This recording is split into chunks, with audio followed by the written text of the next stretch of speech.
there, everybody. Welcome into Tiger Talks Wrestling. We are here for a special occasion tonight. We decided we're going to do a little review show from this past weekend's WrestleMania 40 and talk a little bit about Raw after Mania as well. Quite the interesting weekend we had, but we'll dive into that in a moment. Of course, can't have this show without having my cohorts, if you will. Mr. WrestleMania, as he's deemed, and we'll get into why in a little bit. Z-Dog, welcome in, John. Woo! How's it going? It's a going. And of course, you also got the self-proclaimed final boss, the new Intercontinental Champion, as you see both titles around his shoulders, Eddie, and welcome in as well. Thank you so much, and you are welcome to be a part of greatness if you smell what the final boss is cooking. Now, be careful with that. That might be trademarked, I believe. It's all right. I'm not. We're friends, Rock. That's good. It's good. So last time you beautiful people saw us on here, we were giving our predictions for WrestleMania weekend. And, well, let's just say we kicked off, of course, the weekend with NXT Stand and Deliver. Things didn't go so well for one of the three of us when it came to predictions for that show. Yay. As he's trying to get the thumbs up to pop up as it did before we went on the air. But of course not. Yeah, I ran out of Anyway. I ran out of fireworks. Right? The budget's really bad right now. Yeah.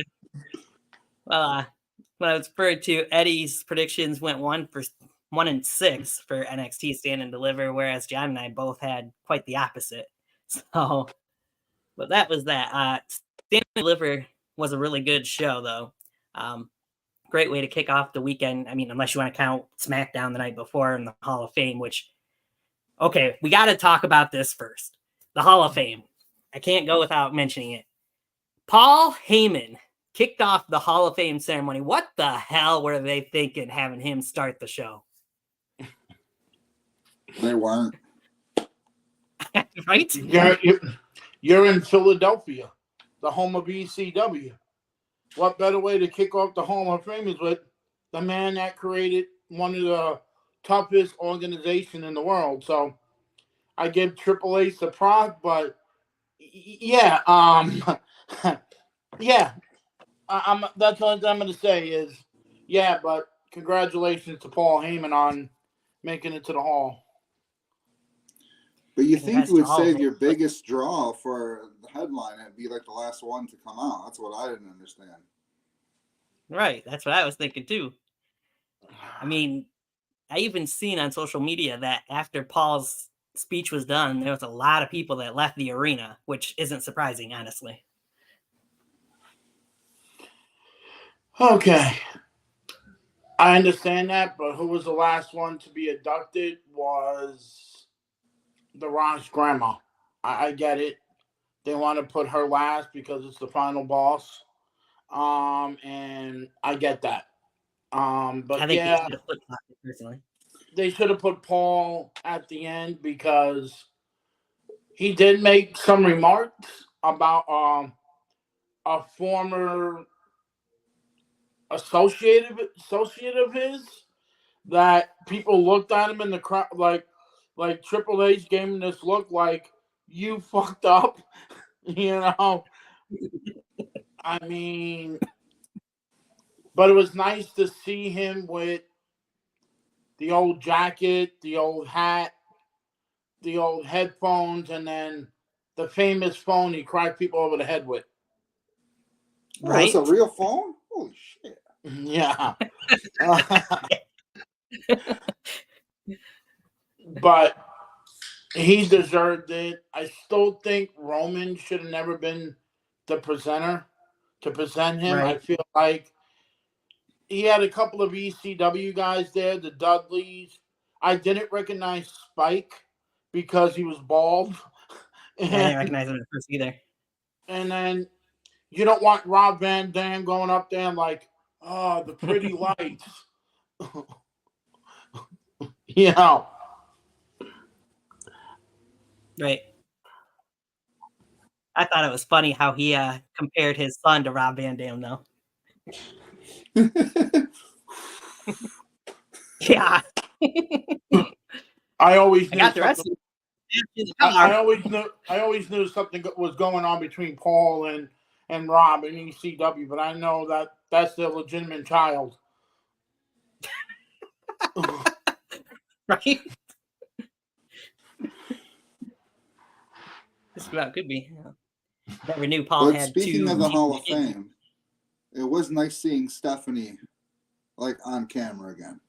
Yes, it was. Oh, we got to get more in a bit, but we got to get to her revamped entrance music from Sunday. Yeah, we'll get there. Yeah, we'll get there. Don't worry about it. No, I got you. But yeah, again, that was Paul Heyman was the best part of the entire Hall of Fame. Don't agree with him going first. Should have went last, but still was nice speeches for just about everybody. The only one I didn't really agree with was Thunderbolt Patterson's induction speech. I don't even know what the hell he was saying. I know, right? I'd like to thank God. Hold on, I gotta take a nap here. I think the best part of his though was he was taking a nap. No, the best part was when seeing the full New Day induct them and hearing that energy out of Big E again. That was what sold it for me on that. Yes, that was the best part of the entire segment. Yeah. Great to see Big E again. I agree with some of the things that Thunderbolt mentioned about how people need to stop hating on each other and killing each other and all that stuff. But yeah, other than that, he should have focused more on his actual in-ring career than what he did focus on in that speech, I felt. Oh yeah. I thought his speech was more powerful, but I think people were trying to figure out, like, okay, we want to hear about your career because we don't know nothing about you. Right. Pretty much. And The Rock pretty much made his speech for his grandma more so into a shoot promo on Cody again. So didn't mention a whole lot about his grandma speech. It was what it was, though. All right. So back into Stand and Deliver. Of course, we crowned a new NXT Women's Champion at Stand and Deliver. Props to Roxanne Perez, the new 2-time Women's Champion. We got that one. I love the way she won it, too. Going after that arm and getting her in the crossface, making her tap out to it. Perfect move for Roxanne, I feel like. Yeah, the multiple roll-ups on that as well. Yes. It wasn't just get her in at once and have her tap out right away either. It made Lyra look good in defeat, if you will. Yeah. Great storytelling. Yes. Of course, the Wolf Dogs would retain the tag team titles to kick off the show. Ilya Dragunov retained the NXT title as well. Really good show for the most part, although I didn't really care so much for the 6-woman tag match. It was kind of... I like that Thea got the win with the Kimura, but it's still... it was probably the worst match. Fallon Henley was amazing. You know you got it hard on for some of those. Thank you. Oh, we're not doubting that she looked damn good, but the match sucked. Right. I mean, when I finally got to see her after Julie would move out of the way of the TV. Julie says no. Mm-hmm.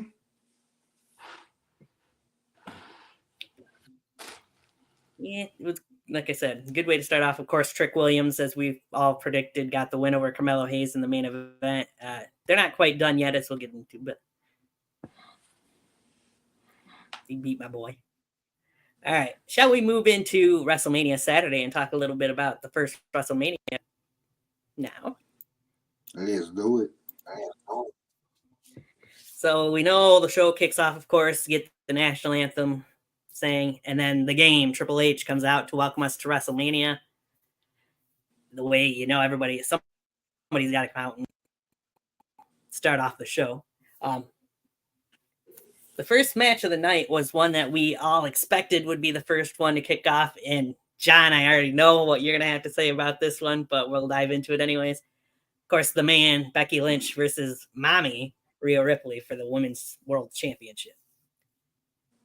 Really good match, and many times it seemed like either one of these two ladies could have won it. But in the end, well, John, take it away. And Mommy is still on top. Indeed she is. Kudos to Becky, though. I heard afterwards that she was sick all week going into WrestleMania, had a fever, strep throat, all that, and even during the show. So for her to put on that amazing of a match while not being 100% shows how good she is.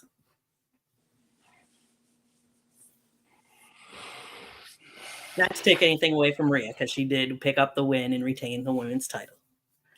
Man, that riptide against the buckle, loved it. Yeah, it was really good. I mean, she pulls out new tricks at the last two WrestleManias. First, the riptide off the ropes to Charlotte to win at WrestleMania 39, and then that riptide into the turnbuckles, followed up by a third riptide on Becky to get the win there. So I guess Rhea's really deciding WrestleMania is where you're supposed to show up and show out. Imagine that.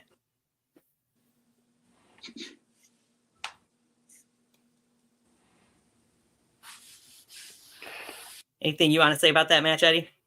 Actually, like I said when I did my prediction, this one was really, really hard because I love both ladies. They are workhorses.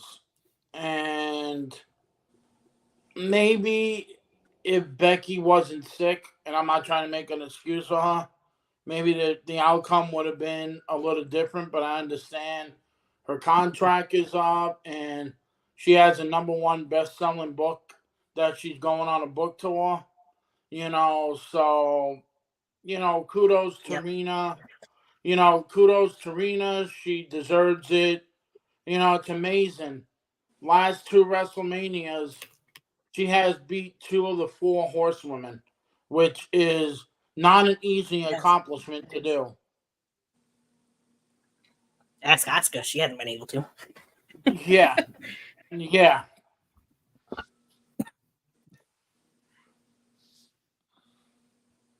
All right. So from there, we dive into the 6-pack ladder match for the undisputed WWE Tag Team Championships. It was a decent ladder match. I'll give it that much. We've seen better, but when you got 12 guys out there fighting for the two sets of titles, I guess you can't really expect much more than a clusterfuck at times.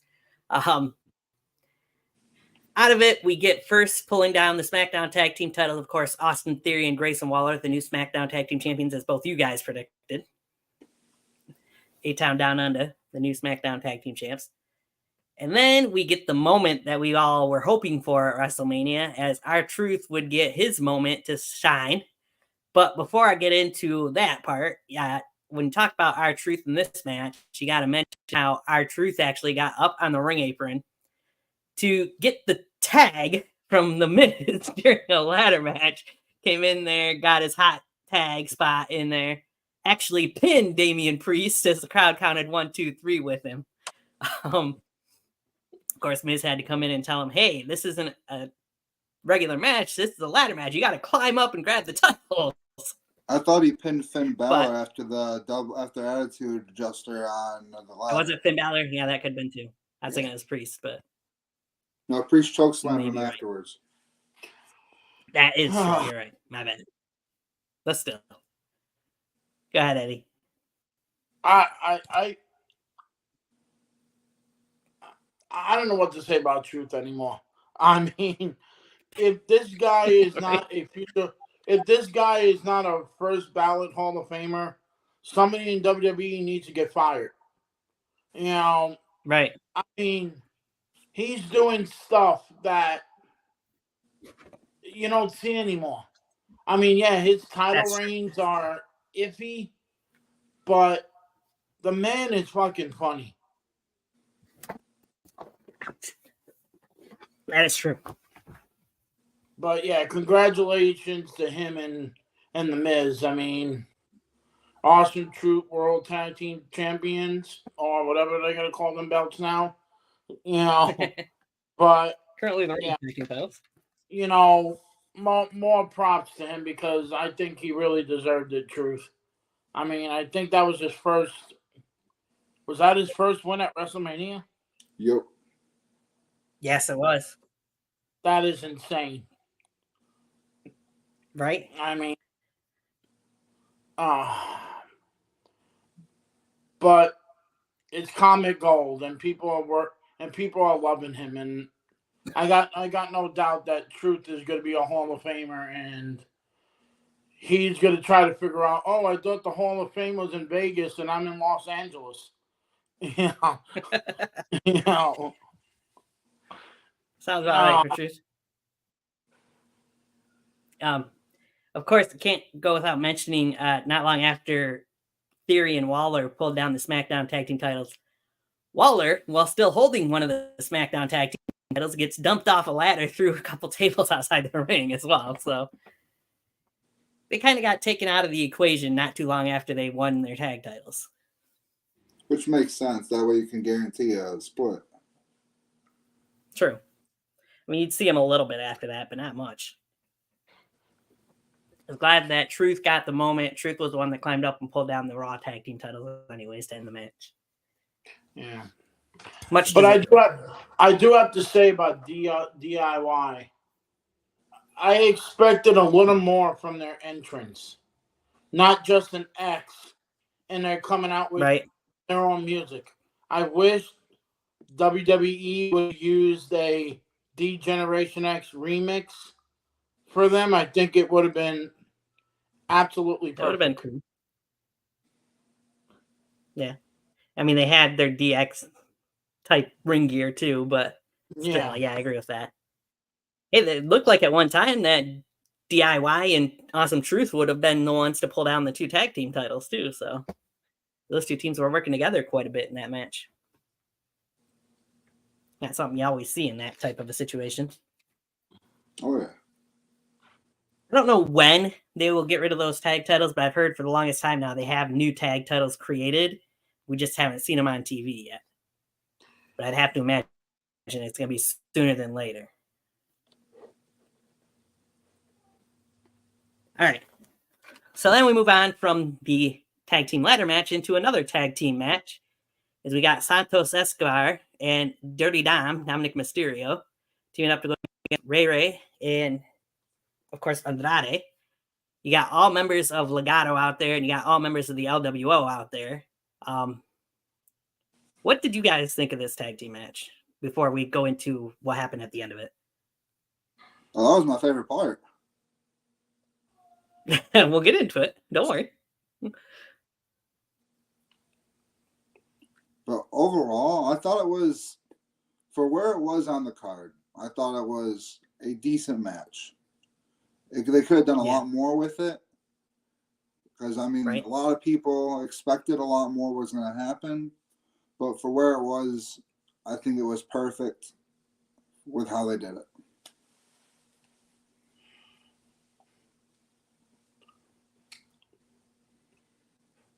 Be honest with you, this is one of the matches that I was like, I don't give a Rudy poo what happens, because it was nice to see Andrade and back in a match at WrestleMania. But again, this storyline could have had a little more. Dom loses his second WrestleMania, which is a blessing, by the way. But I felt like they could have did more. I feel like they could have did more, and I feel like they dropped the ball on the Carlito turn. Yeah, I agree with that. I still felt like there should have been a turn there, and I still think we're going to get a Carlito turn somewhere down the line. probably sooner than later. But of course, best scenario, you do it at WrestleMania. Right, exactly. I mean, that's where Judgment Day formed because Damian Priest turned heel on AJ at the time. So look back, that's where usually things start. But of course, as we did our prediction show, the teammate for Rey Mysterio was supposed to be Dragon Lee. We saw what happened on the night before WrestleMania on SmackDown to make it so that Andrade was in there. I will say one spot that really sticks out in this tag team match, besides towards the end of it, Andrade and Rey doing a double splash off the ropes onto the outside. That was phenomenal. Great to see Joaquin Wilde get his moment as well at WrestleMania, as he got to do his leaping off the ropes with the assist from Carlito and Cruz del Toro onto the members of the Legado as well. It was nice to see him get involved, but of course, it wouldn't just be Legado and the LWO getting involved, as it looked like Dom and Santos might have been on their way to victory when we get two huge masked men coming out of the crowd to take out both Dom and Santos and help Rey and Andrade pick up the victory. Only to find out who exactly were those two masked men. Jason freaking Kelsey and Lane Thomas. Or Johnson. I forget what his freaking last name is. You're right. You got it. Yeah. I thought it was his brother Trevor, and Taylor Swift was going to come out and beat up what's her name? Carmen. I almost say Carmen Electra, but that's not her name. Electra Lopez. But I will say, they didn't just take Dom out of the equation. Man, he literally picked that boy up and threw him into that thing. It was hilarious. Did you do that? Yes. I knew I'd seen going in that WWE had contacted Kelsey to be a part of WrestleMania, but that was definitely not the spot I thought they would have used him in. But when you see those two big guys come out in mass, it's like, who the hell are those guys? Yeah. Let's just saying that Jason Kelsey threw Dom like a Philly cheesesteak. Well, I mean, there is rumors that Jason Kelsey could be joining WWE. Who knows? It wouldn't be the first time a football player joined the WWE. But as in some capacity. Right. He could be the next Pat. Or maybe he could be better than Steve Mongo McMichael. Possible. All right. So we go from that shocking development to a match that I personally said going in, I thought could be a show stealer for WrestleMania Saturday. Honestly, I was a bit disappointed with what we got out of it, though. That, of course, being brother versus brother, twin versus twin, Jimmy Uso versus the Yeet Man, Jey Uso. Yeet. I say to this match, no yeet, honestly. Yeah.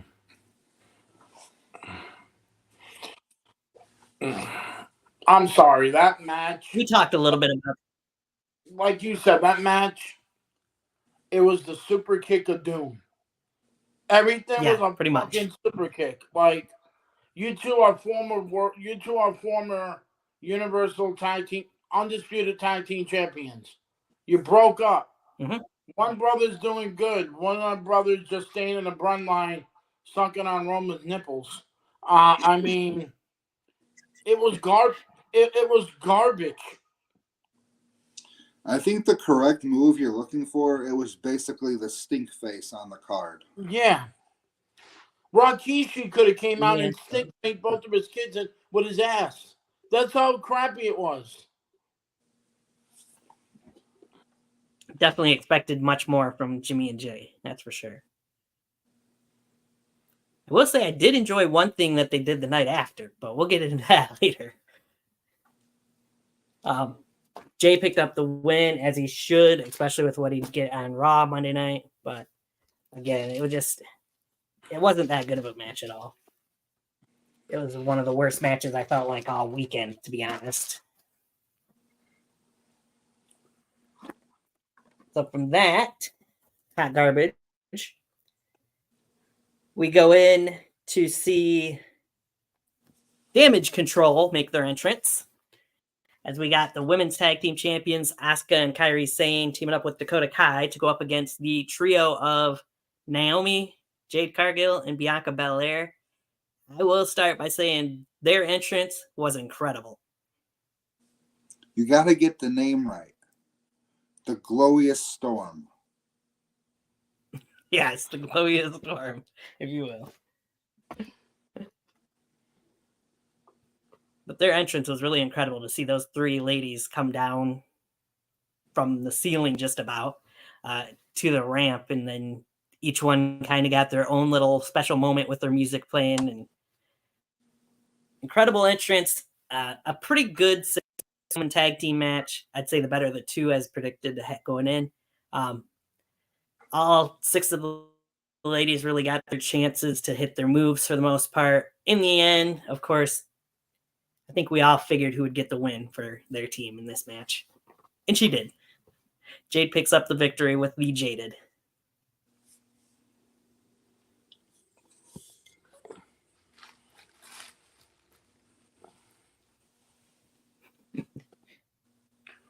As the EST is still undefeated at WrestleMania, now 4-0. Jade picks up her first WrestleMania win. And a little nugget as well that they mentioned, Naomi now has the most wins for any woman in WrestleMania history. Wow. Way to glow, girl. Way to glow. Yes.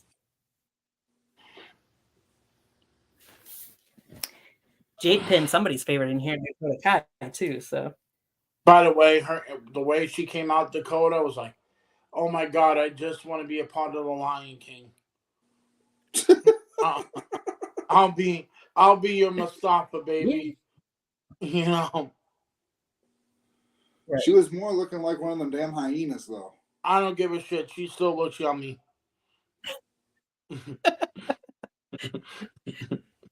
Dakota is a good-looking girl. That's for sure. And then Asuka was dressed up like her character in My Rise mode on 2K24 with that zombie look makeup. And I felt like what's her name? Kairi Sane. She looked like Bo Nakano almost. Yeah, I think she's probably trying to do a little tribute to her. Yeah. So, speaking of Kairi, there was a certain individual who would be involved in WrestleMania. Sorry, not him. It was somebody else. There was a certain individual on social media who was calling out Kairi Sane for staying in the ring longer than what she should have for the entrance for the other women. I think it was blown way out of proportion that Mark Henry was claiming that Kairi Sane was disrespectful and disrespecting the other team because she supposedly took too long to exit the ring as they made their entrance. They're playing a heel role. I don't think it was disrespectful at all. I would have been more upset if they didn't do it that way. No offense. Told Mark Henry to go on Rampage and say, "It is time for the main event." Shut the hell up. No, he needs to go back to his late 90s day when he was sexual chocolate. You mean old chocolate? Right? I love Mark Henry, but how many heels back in the day stood in the ring for an entrance? It is at least 98%. It is a way of a hell. Shawn Michaels stood in the ring when the Undertaker came out for their match at the 25th anniversary of WrestleMania. I mean, he was in the ring. What he's going to do? Just go, "Oh, he's gonna make an entrance. No, let me go outside." Shut your mouth, jabroni. Right? Mark Henry. Mark Henry's mad because he has to pay child support to a hand.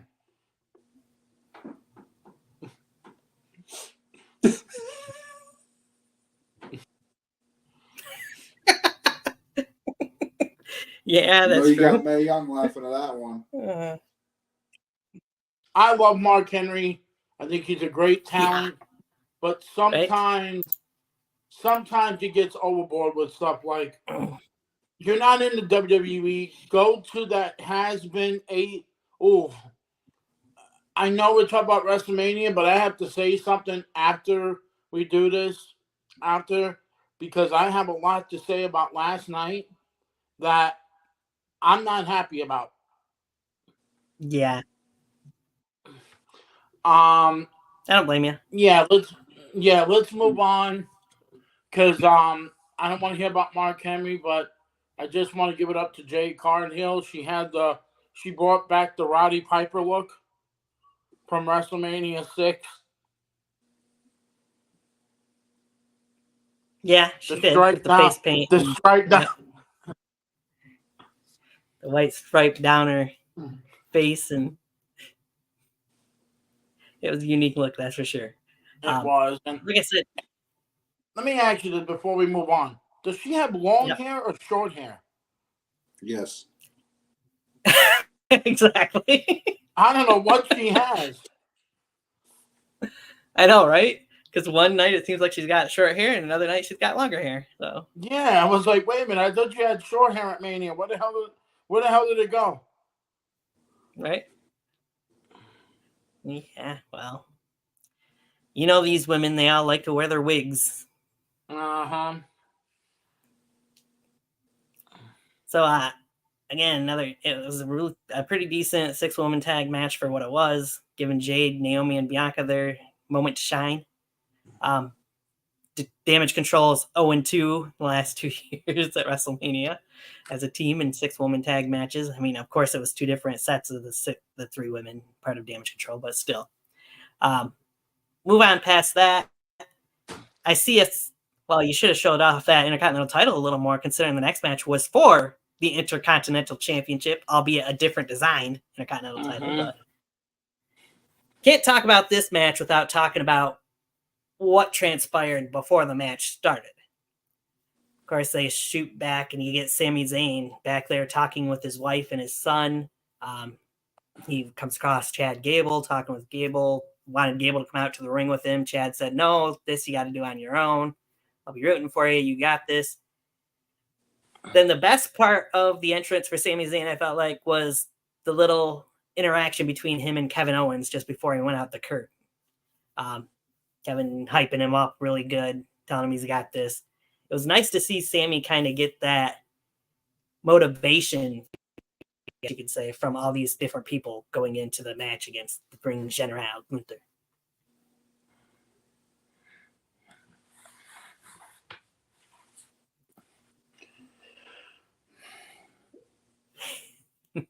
You guys got nothing to say about that one? Oh, no.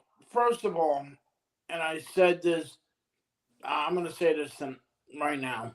Congratulations to the Ring General on a great run as the Intercontinental Champion. I mean, when you have a title like this, you know, it's hard to keep it. But for 2 years and breaking the Honky Tonk Man's record, which to me, I thought Honky should have never had the title, but it was a Vince McMahon's decision back then, you know, because Ricky wanted to go to Japan and defend it, and it was a mess, and he got mad at Ricky, and he took the title off of him. But yeah, what a great run by Gunther, and like I said, Sami deserved it, and what a better way to win it at WrestleMania in Philadelphia, you know. And then on Monday, you could see him wearing that T-shirt that he had on to commemorate his win. I'm like, that is perfect. The only thing you need is somebody dressing up like, you know, Mickey, and you're fine. Yeah. I still think he should have came out to the Rocky music. Yeah. Play that first and then play the Sami Zayn music afterwards. If nothing. Yeah.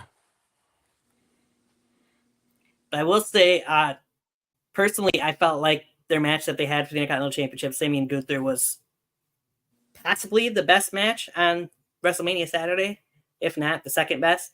It was really, really good. I felt like not surprising. I mean, what match have you seen Gunther have over this 666-day reign that wasn't a really good match? I mean, they've put him in there with a lot of great talent. He's had some not as great matches, I guess, against certain people, but still.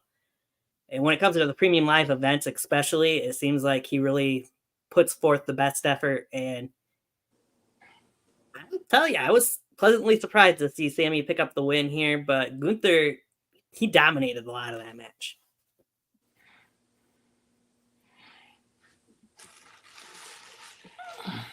As I think we all figured he would do. Oh, yeah.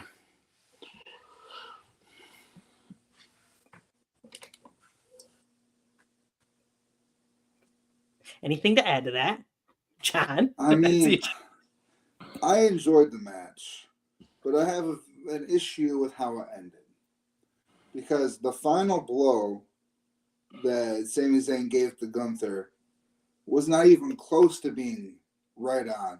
It was weak and barely hit. And it's like, for that to be the final blow, it was kind of dumb.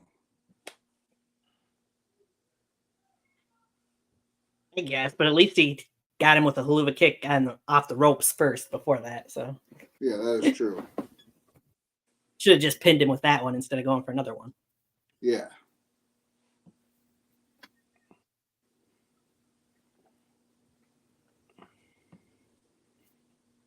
All right. If there's nothing else, of course, after that, we'd get the two general managers coming out there to announce the attendance for the night. All leading into the main event of WrestleMania Saturday. The American Nightmare, Cody Rhodes, the World Heavyweight Champion Seth freaking Rollins versus the Tribal Chief, the head of the table, the undisputed WWE Universal Champion Roman Reigns, and of course the final boss, the only one that got a special entrance, amazing entrance by the way, The Rock. And I'll let either one of you take what you want to with this match first. I mean, it was exactly what we expected. Everyone got their moments, but it came down to The Rock pitting Cody because it set everything up and sets the future up for what's to come. True.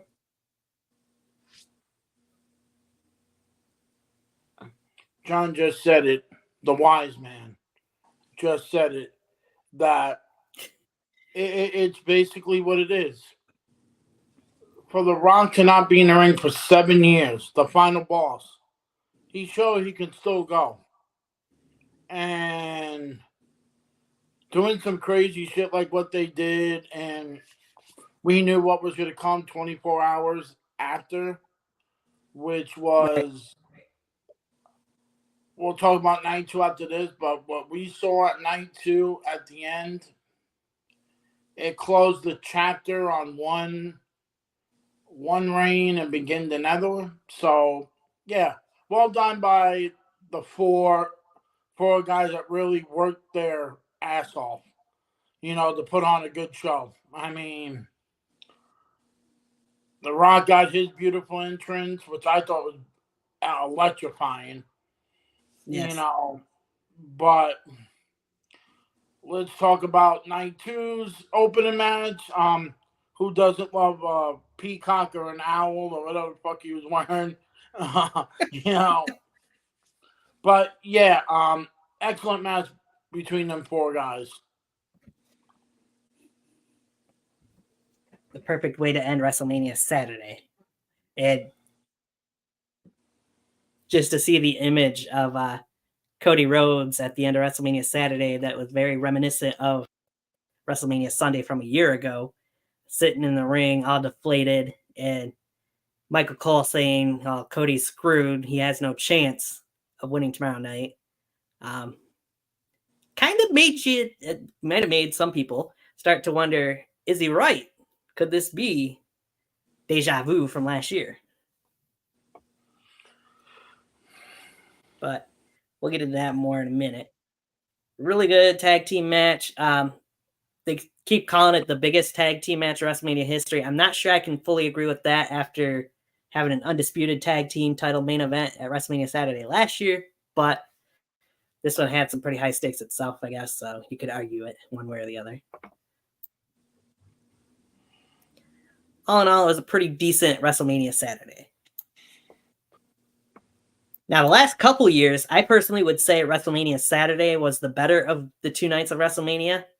This year, I say the exact opposite. This year, WrestleMania Sunday was so much better than WrestleMania Saturday. The crowd was definitely more into it because the weather was better, for one, but just the matches even, I felt like were so much cleaner and better on WrestleMania Sunday than what they were on WrestleMania Saturday. Kick off the show, though, you mentioned it a little bit earlier, Eddie. Of course, after we get America the Beautiful saying we get the return to WWE shows for Stephanie McMahon.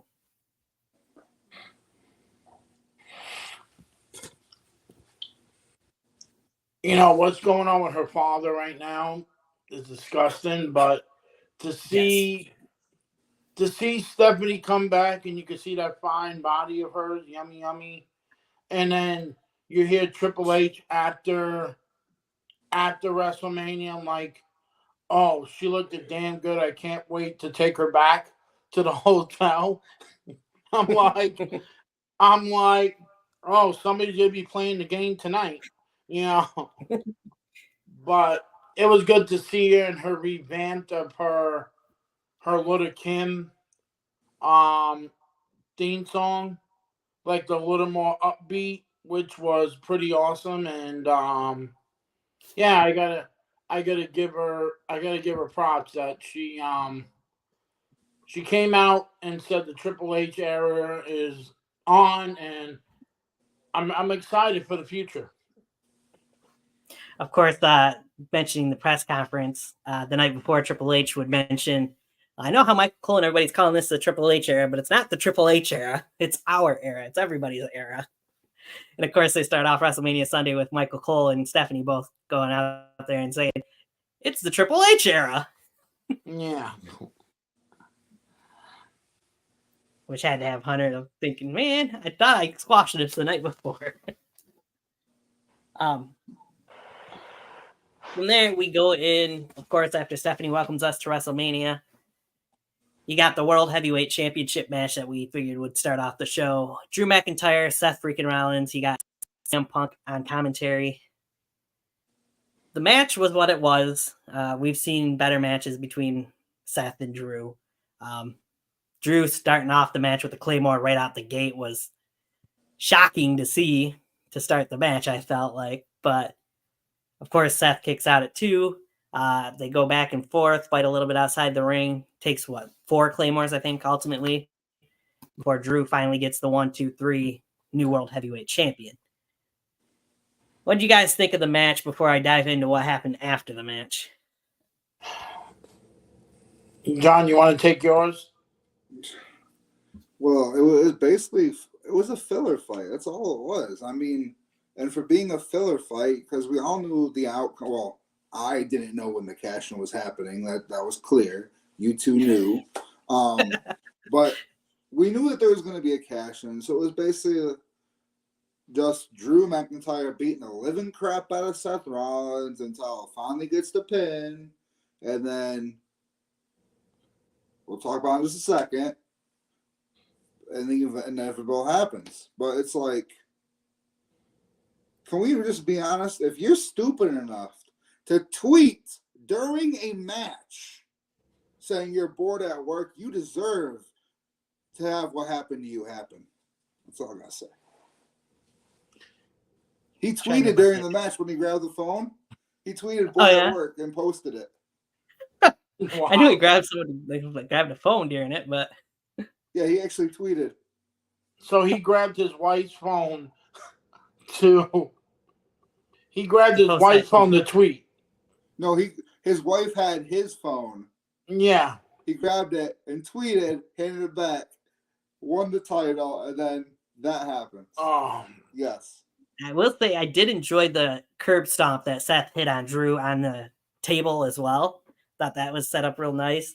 I thought for sure Seth was going to get in there and hit another one and retain the title. But of course, that's when he missed. This went for the fourth stomp. I think it would have been at that time. And then Drew would hit the fourth Claymore to win. Anything you want to add to that, Eddie, before we go into what happened? No, I just, like you guys said, this match wasn't to the calendar that we see with these two. And great match, but it wasn't that great. But their entrance for both of them I thought that was better.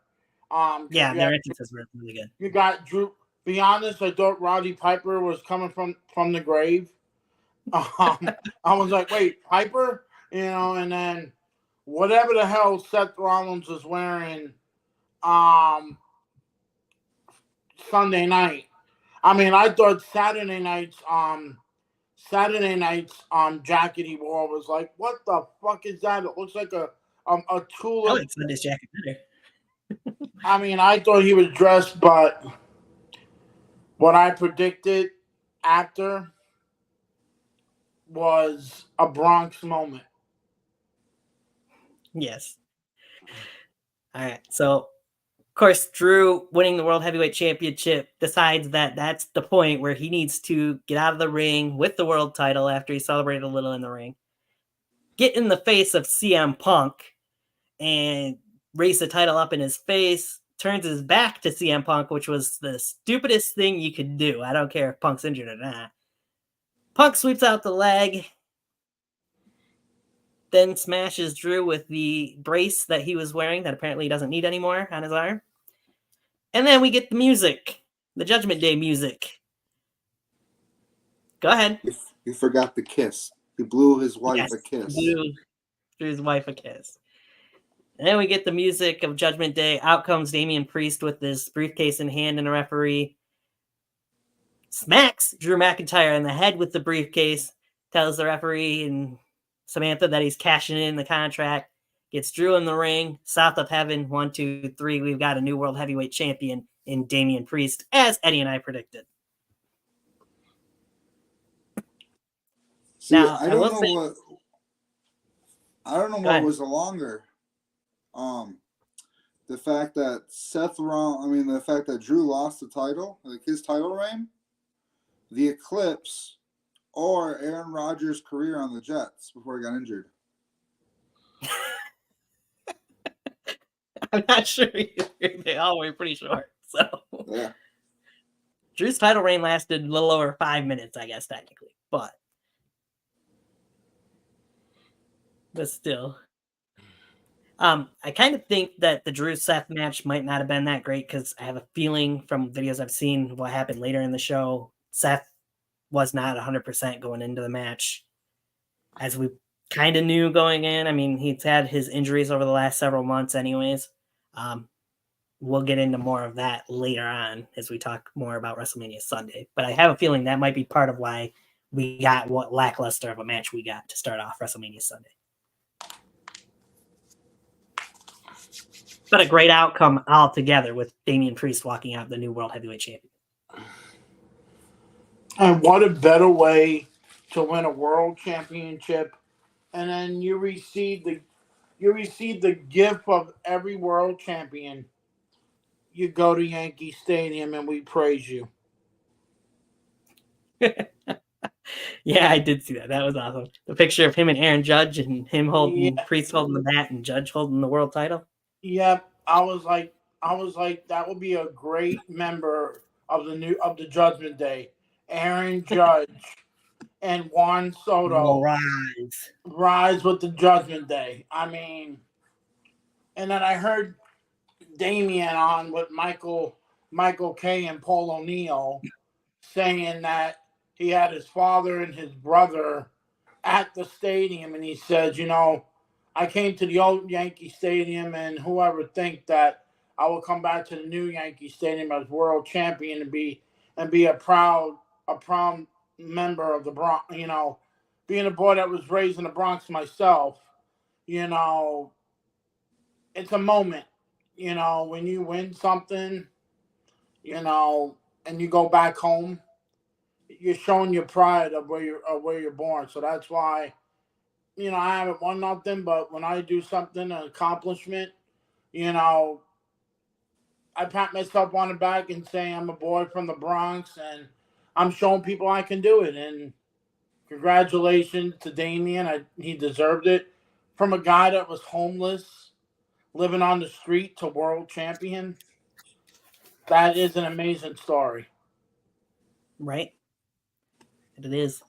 I even seen a picture, I think Monday, they had a side-by-side picture, Damian Priest back 2014 as a security guard on camera for Stephanie McMahon on WWE programming, compared to him as world heavyweight champion next to it. And you could tell there's so much of a difference in those 10 years from Damian Priest. He's lost so much weight from back then, for one thing, and gotten in so much better shape than what he used to be. And much deserved. I feel like the last year or so has been really good, really great for Damian Priest, including, of course, all starting really with that street fight match with Bad Bunny back at Backlash last year. Oh yeah. I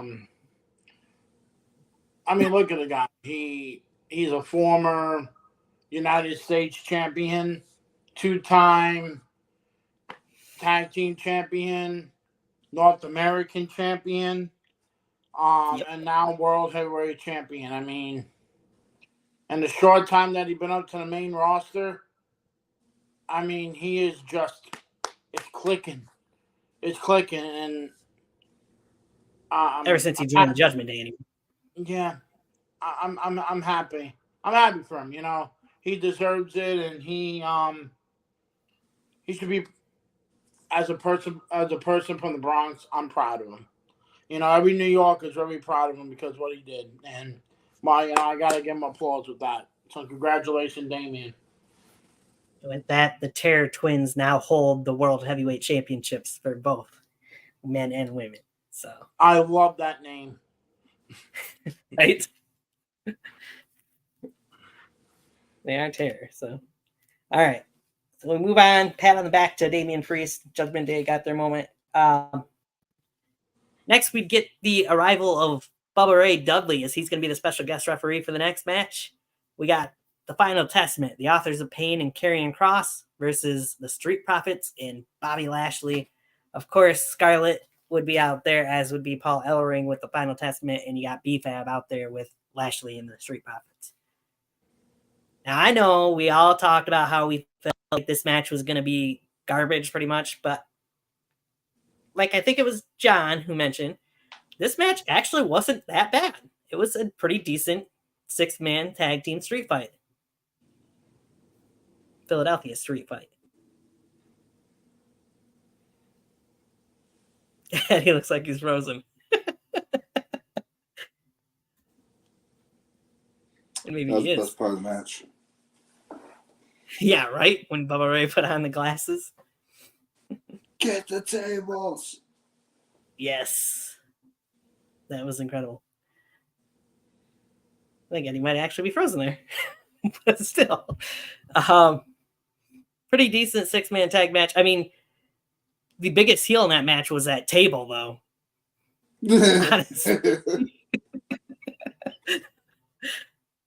I mean, they go to put Karrion Kross on the table and the damn thing breaks. So they have to get rid of that and go out and grab another table to prolong the match just a couple minutes longer. One more time. Yes. I will mention, though, like Karrion Kross said afterwards on YouTube, Montez Ford got the big moment, no more so than Lashley did. So him getting, of course, the from the heavens and picks up Lashley would get the pinfall, but still, the from the heavens through the table is what I think will mostly be remembered from that match, besides Bubba Ray's little involvement.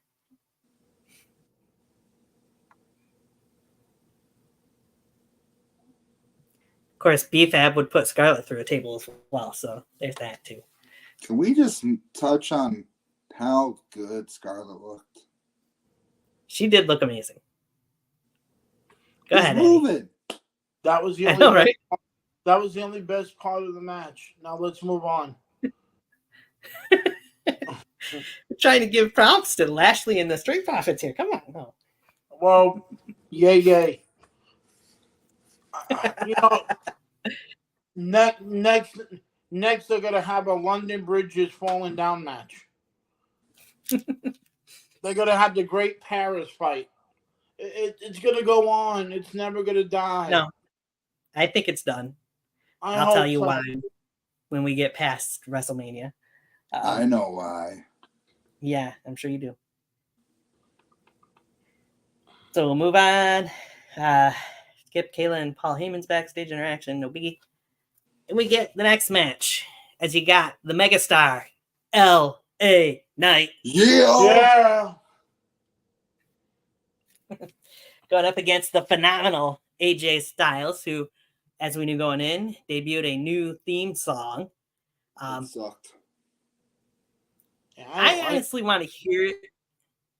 I honestly want to hear more of it because I felt like you couldn't really hear it that great during WrestleMania for whatever reason. I don't know if the crowd was being too noisy or what. But anyway, we get, of course, the match kind of started before the match as LA Knight and Styles brawled a little bit beforehand. But I felt like these two guys really clicked and had one of the best matches of the whole weekend.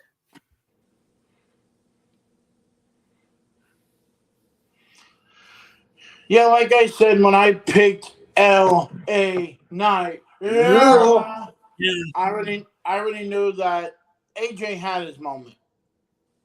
Like L.A. Knight said, it's his moment to shine.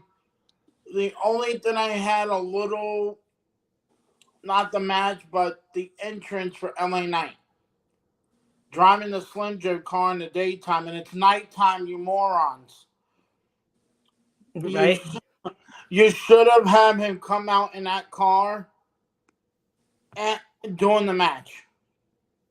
True. I'd agree with that. That show him earlier in the day. Because it makes no sense.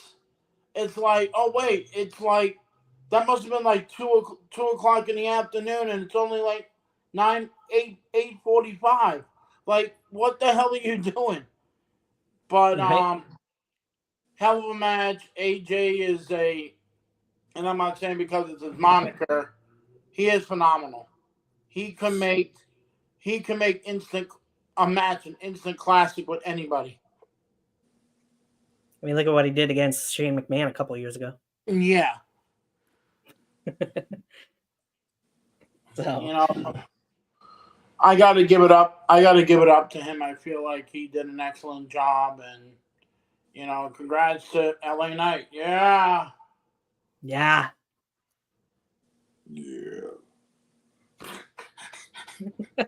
What the fuck?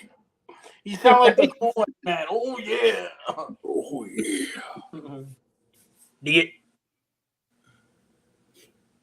Anything you want to add about that match, John?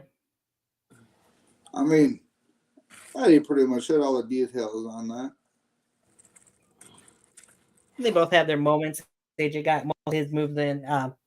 He went for the Styles Clash at one point, which, of course, LA countered, and went for the phenomenal forearm a couple different times, but wasn't able to connect with either one of those two moves, and that was the downfall for AJ Styles. We then find out after that match that coming soon, the end of May, will be the debut, I guess, technically, premium live event of the King and Queen of the Ring from Riyadh, Saudi Arabia. So, no more Queen's Crown. You'll actually get Queen of the Ring. That'll be interesting.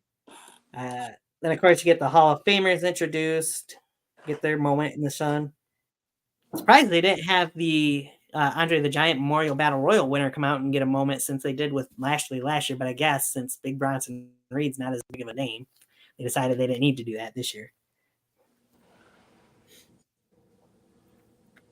And then we get to the triple threat match, as he got the U.S. title on the line, as Logan Paul would defend against Kevin Owens, who would have a little interaction with Sammy before his entrance, like a la the night before. And, of course, the Viper, Randy Orton. Now, we can't go past the entrances here, because Kevin comes out, First, let's start with Logan because he came out first. Logan Paul comes out in a very nice pickup truck, huge tires on it. Was it you, John? I think that said you wanted that truck. I don't blame you because that was a nice prime vehicle truck. right there. It was. He had a big old prime bottle on the top of it that he was using to make the fireworks go off. I thought he was going to spray some prime out of it, but that didn't happen. Logan's entrance, you get Kevin Owens coming out, who sees the prime truck, tells it to suck it, and then goes back and gets into the golf cart that we seen the night before, or 2 nights before on SmackDown. Heads down the ramp, almost to the ring, and then Randy's music plays, and he backs the golf cart up, almost hitting Randy Orton before stopping, and tells Randy to jump on. Randy jumps on the back of it, almost kind of like the old WrestleMania entrances where they do in little rings, as he'd hold on to the bar on the back of the golf cart as we get down to the ring. Really good entrances, interesting entrances. We got Randy and KO teaming up quite a bit in this triple threat match. I think we kind of figured would happen.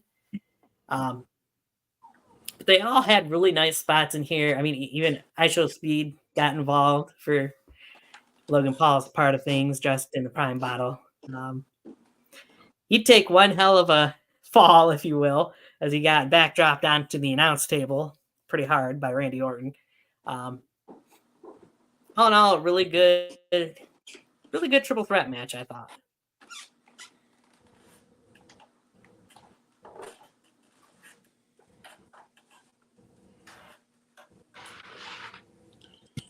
It was a good match. I mean, you knew that eventually the new buddies of KO and Randy Orton were going to have to turn on each other. And right. Do I like the fact who got pinned? No. But Logan Paul deserves it for now. I'm pretty sure he'll keep it till SummerSlam. Quite possibly. I don't know, though, with who he's supposed to be fighting next. But I mean, have him lose the title in his hometown. Ooh. That could be interesting. Yeah.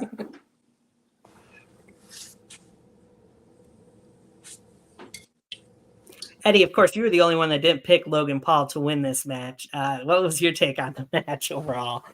Besides the fact that Logan... Overall, it wasn't really that good. I felt like it was. You got Randy Orton in that match. That shit's supposed to be top notch. You got Kevin Owens, and I know Logan Paul is new to this, but I felt like they could have got more time. And that's what I agree with. I feel like, I don't know. It just something came off of that match that I feel like it's going to happen. That Logan's going to get away from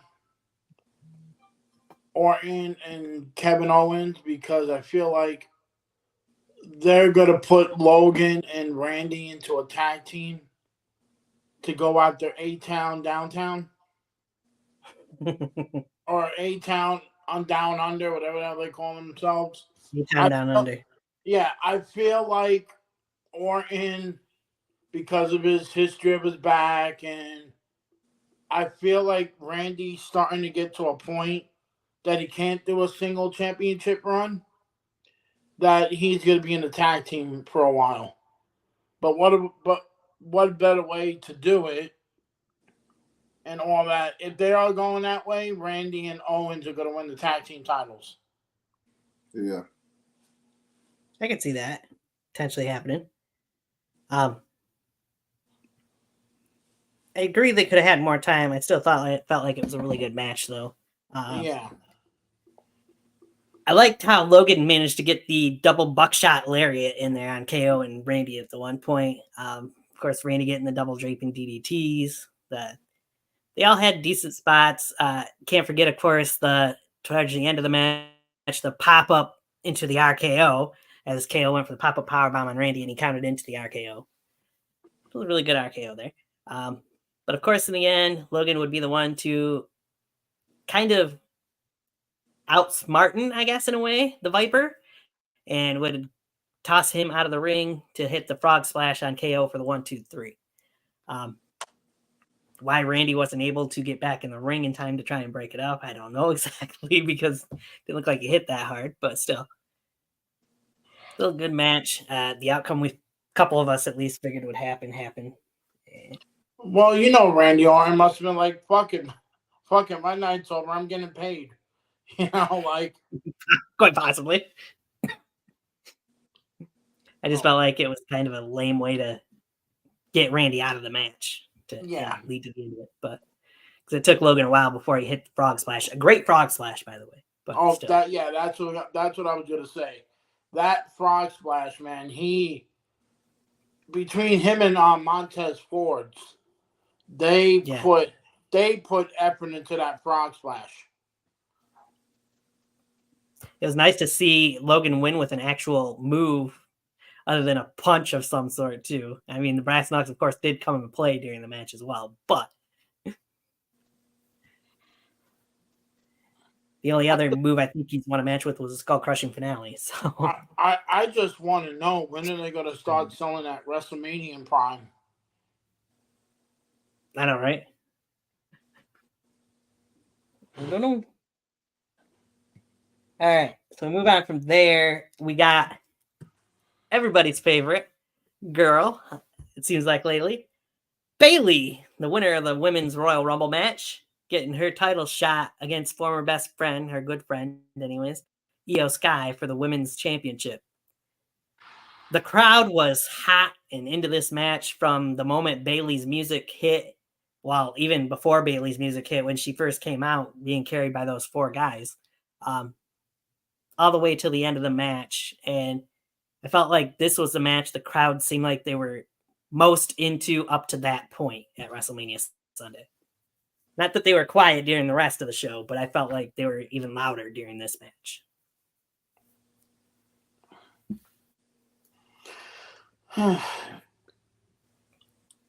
Oh, yeah, definitely. I felt the same way. I felt like the crowd was very into this, and I felt like Bayley's entrance had like a little Macho Man, Sensational Sherry vibe to it. Yeah. You know, because Randy at WrestleMania 6 came out almost looking like an Egyptian, and Sherry was there. I felt like that was a classic. I felt like that was a good match, and I still think it should have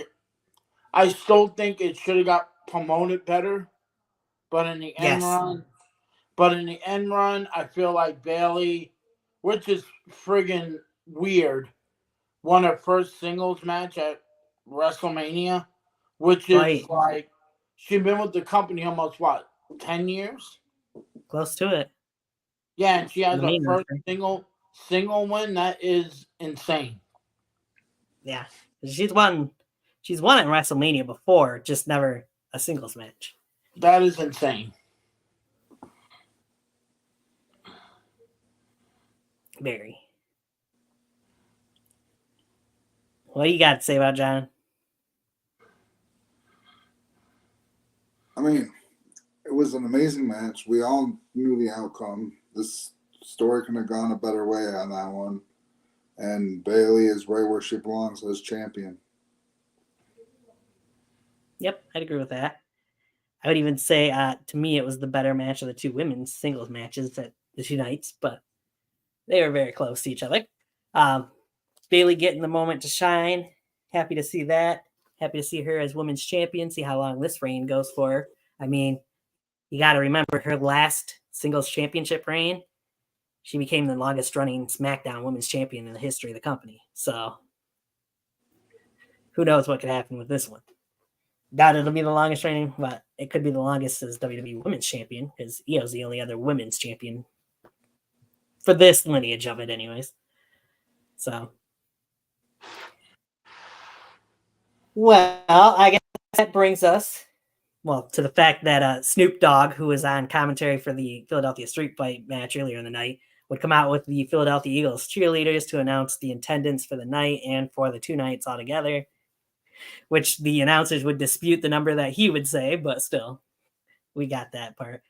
Snoop Dogg was hilarious on commentary and kind of hilarious in that part too. It's always nice to see him involved in WrestleMania spots, but in my opinion, that would all lead us to, of course, the big one, the main event for the undisputed WWE Universal Championship. I was not doing that Sunday. I did it Saturday, but I wasn't doing that on Sunday. I'm doing it now. You got, of course, the champ, the head of the table, Roman Reigns, defending against the American Nightmare, Cody Rhodes, who would come out for his entrance with a brandy with him, of course. Nice to see brandy. Yeah, I see the thumbs up coming up there. No fireworks yet. Maybe we'll get some eventually, but there they are. My budget came back. Yes. Right? Still don't know how you managed to do that, but No, I know. I'll take it anyway. Really great entrances, I felt like, for both guys leading into the match. I mean, you got the choir and the band orchestra playing Roman's theme song for him. Cody got the Cody Vader entrance and wearing the mask, and Brandy coming out with him. All perfect. What's there to say about this match? So many things. So much happened during it. I will say, before we get into the ending of it, these two guys had a hell of a match, even before you get to the end of it. I would rival it really with what we've seen these two have last year in the main event of WrestleMania. Agreed, 100%. Yeah. And of course, you guys know Hope, my niece that's on here sometimes. She says to me yesterday, but they didn't really use a whole lot of weapons. And I told her, some situations you don't need a lot of weapons. They use some tables, chairs, kendo sticks at points, but they didn't need the weapons really in this match. With all the interference you'd eventually get to, which we'll get into in a minute, even before those guys got involved, they didn't need anything more than what we got between Roman and Cody, because they just showed why they are the two top guys, really, of WWE at this point.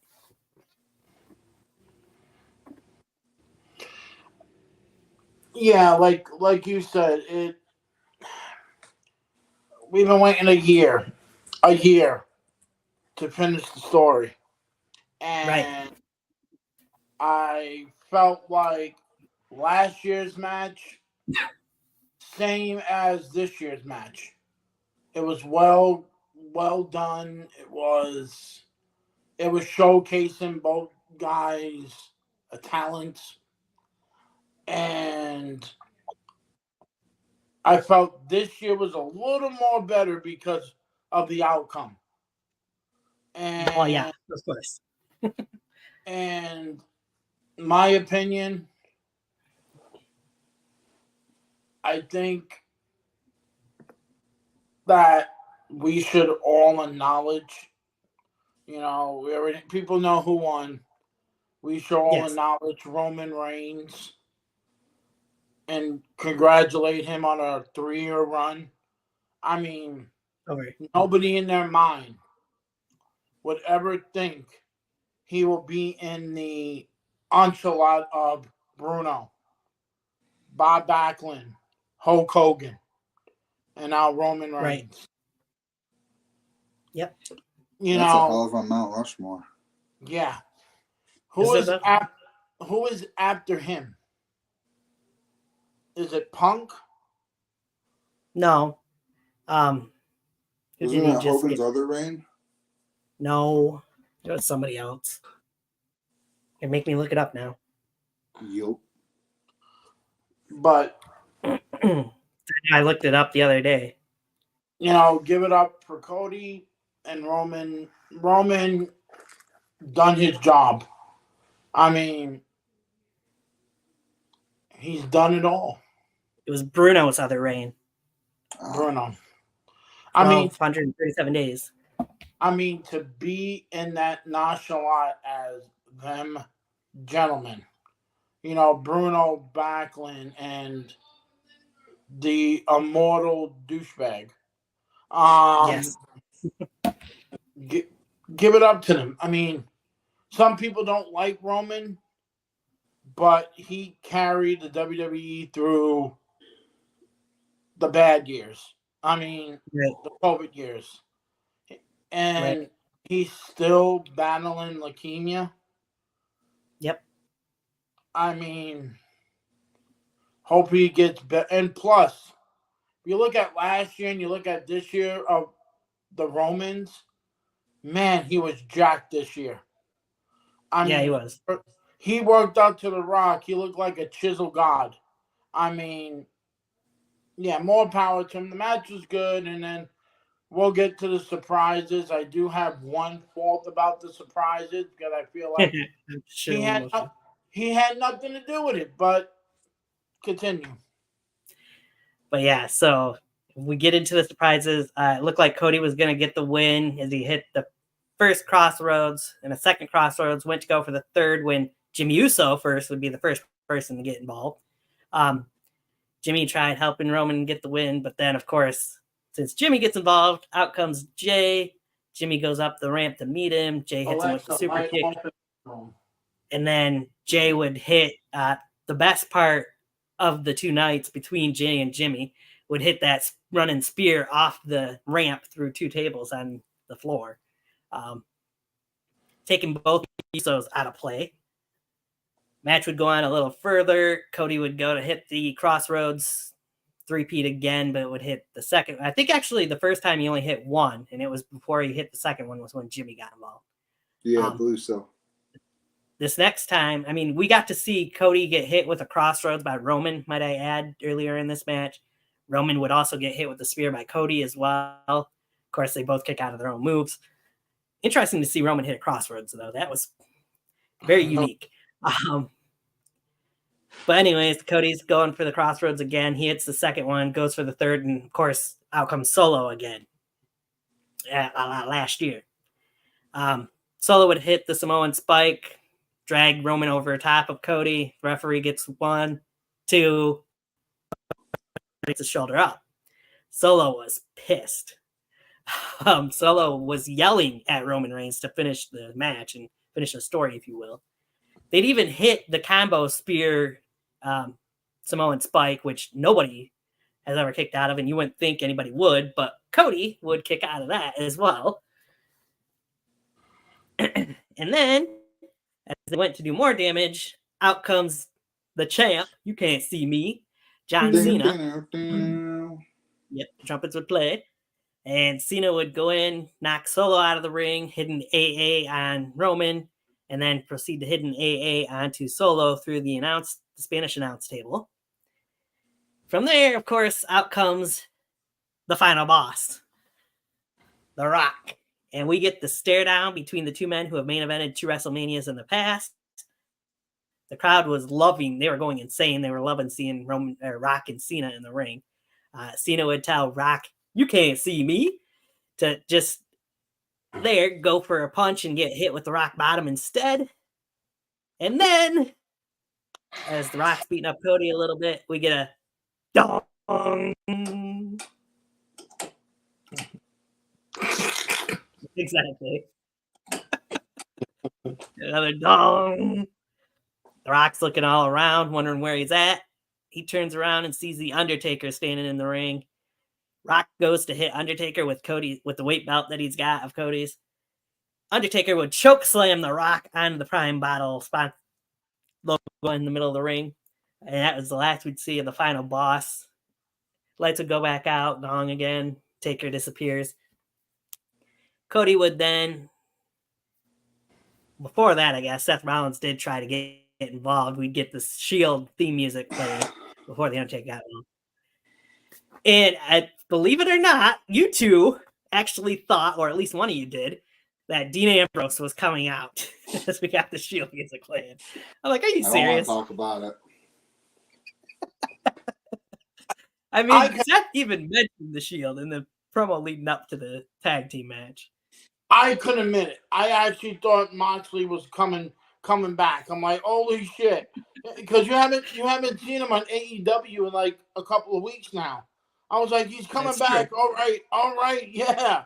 And then he just gets Seth Rollins limping in the ring. Yep, and going for a chair shot to Rock, but he gets speared by Roman instead. The reason I brought that up is because after Undertaker chokeslams Rock, then Seth is back in the ring with the chair, gets knocked down again, and Roman has the chair and has two choices. Either he can take out Cody with the chair, or he can take out Seth Rollins with the chair. And what does he choose? To knock out Revenge the Shield. Revenge on Seth Rollins for dismantling the Shield. Hits Seth in the back with the chair, then proceeds to try and go for the spear on Cody, gets kicked, and then proceeds to get not one, not two, but finally the three-peat of the Crossroads. 1, 2, 3. Cody Rhodes, your new undisputed WWE Universal Champion, finally. Some people would say, and even Ric Flair has said, he could have done without the interference from everybody. But I feel like, I mean, look, I've seen the Avengers Endgame brought up for this. I felt like with it being Bloodline rules here, we all knew the interferences were going to come. I know, Eddie, you want to talk something about those interferences in a second. I'll get to that. It was a great match. The best part of WrestleMania, point blank, period. The feel-good moment for everybody to finally see Cody Rhodes win it. I got a question for you guys after we get to what you've got to say there, Eddie. Okay, like you said, the moments of everybody getting their spots in. I feel like, no disrespect to the dead man, it should have been somebody else there.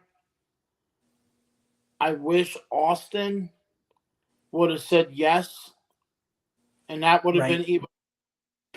Fans were like, wait, what is the Undertaker doing in there with The Rock? A lot of people thought it was going to be Austin because they got more history, and nothing wrong with it. Great turn.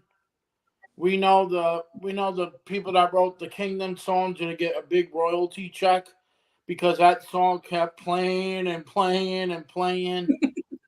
And yes, I do have to give Cody a one thing for having -1 there with him. Brody's son. I feel like that was pretty cool. Yeah, it was nice that they let all those family members come into the ring and friends, and of course you see a bunch of the good guys come out too.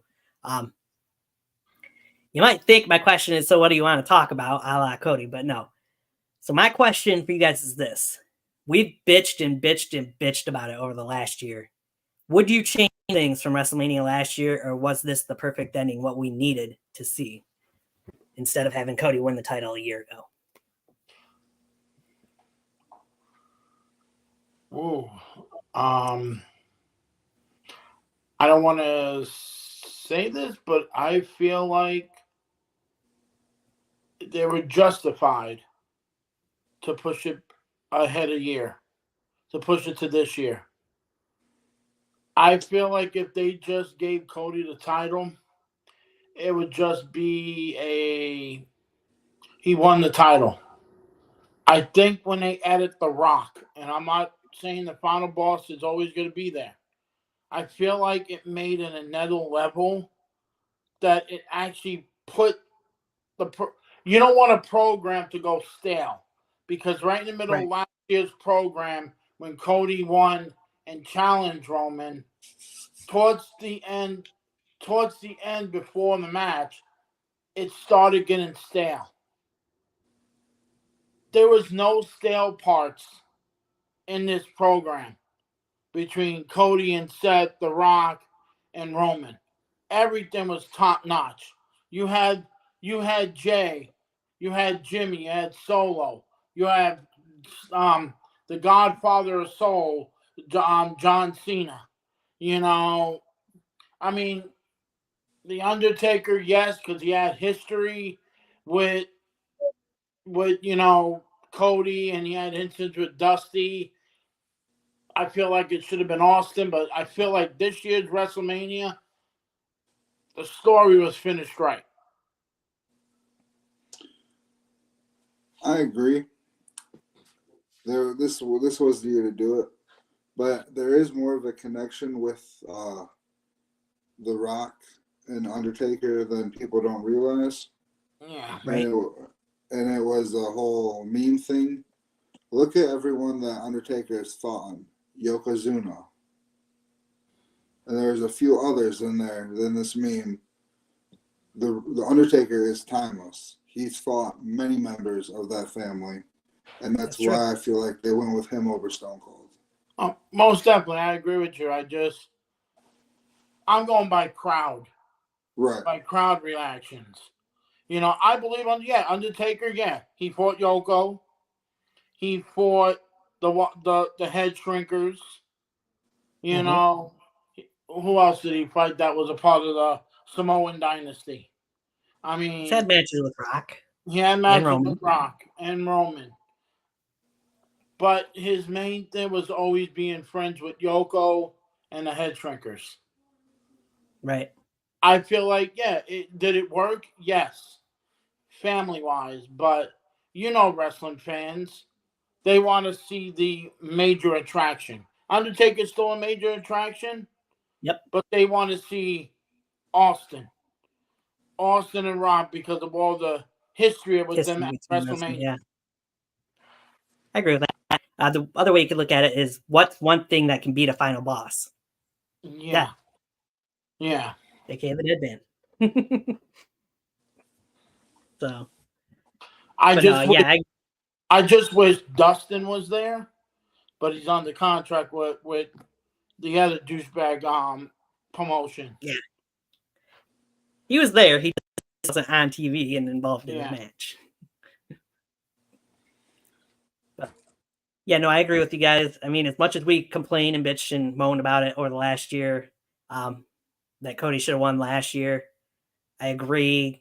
This was the right call and definitely gives you more faith, I feel like, in Triple H's booking going forward.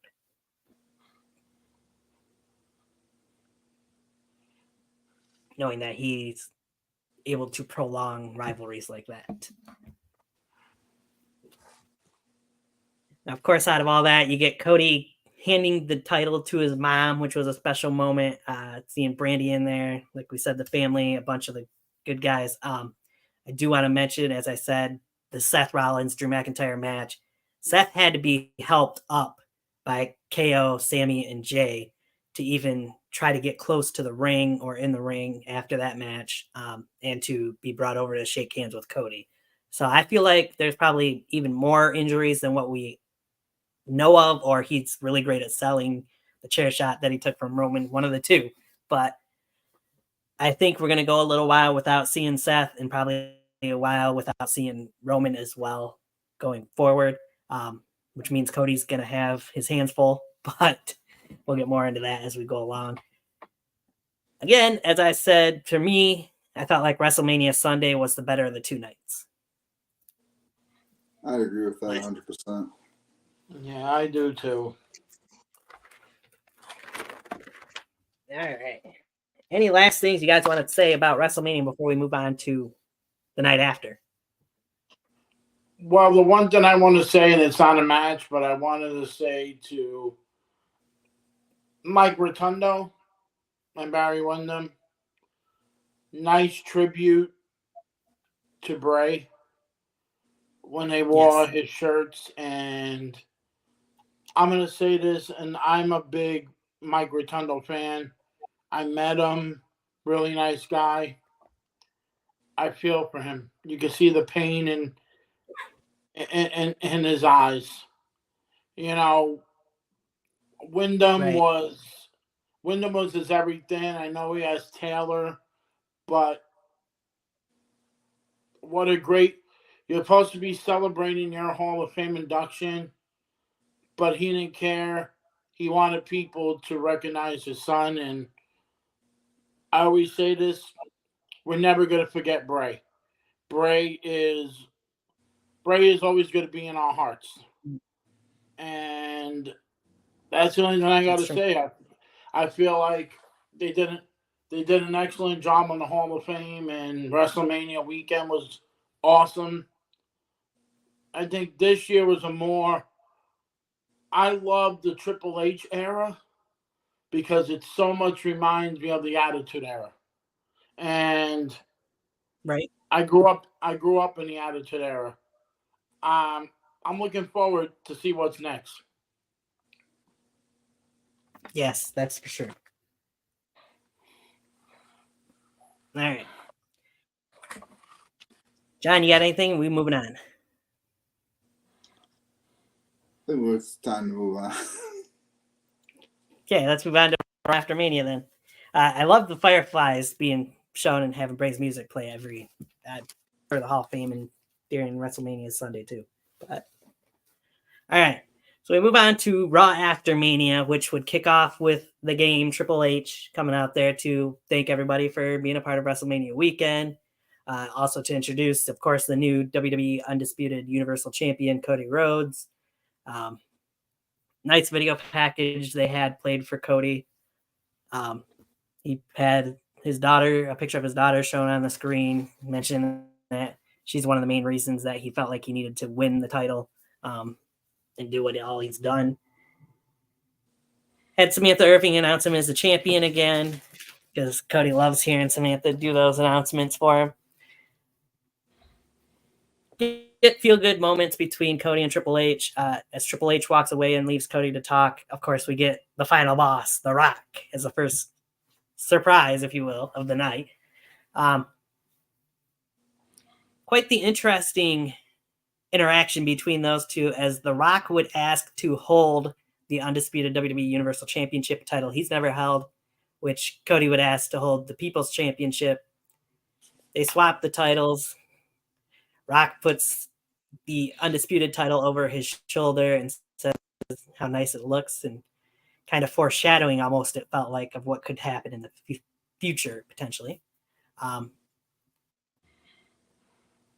But the one thing that I think is on our mind, is on everybody else's mind. You guys asked this after the segment.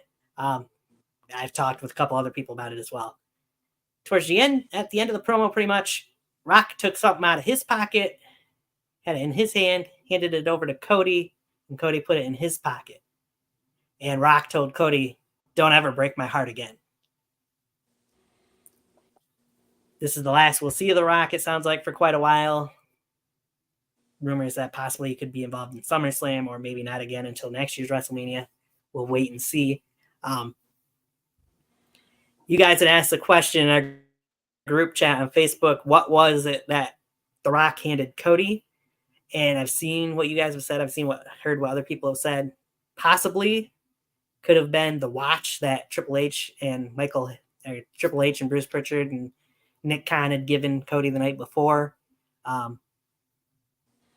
Could have been the flowers or whatever that Roman usually has. Who knows?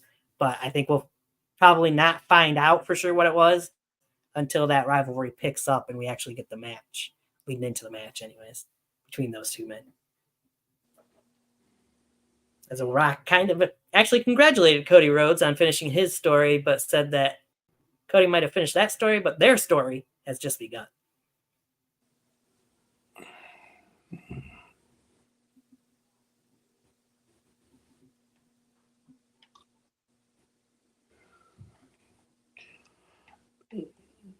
John, do you want to predict what you think it was? Well, yeah, I mean, I think it was pretty obvious now after watching it back again and talking to people at work. So back in the press conference, Cody Rhodes said he had a watch made for him and Seth, and that there was two others as well, but wouldn't disclose who those two were for. Most likely they were for Rock and Roman. And Rock is giving him that watch back, all smashed and broken. Don't break my heart again. Interesting. I got two scenarios. My first one, Rock kept mentioning how much Dusty meant to him. maybe it's something that Dusty gave to Rock. Maybe his bandana, the polka dot bandana he used to wear back in the day, or he took one of Roman's tribal chief necklaces and handed him to say, "You're now the head of the table." So here's what I'm thinking. Mine's more so closer to John's, but not exactly as John's.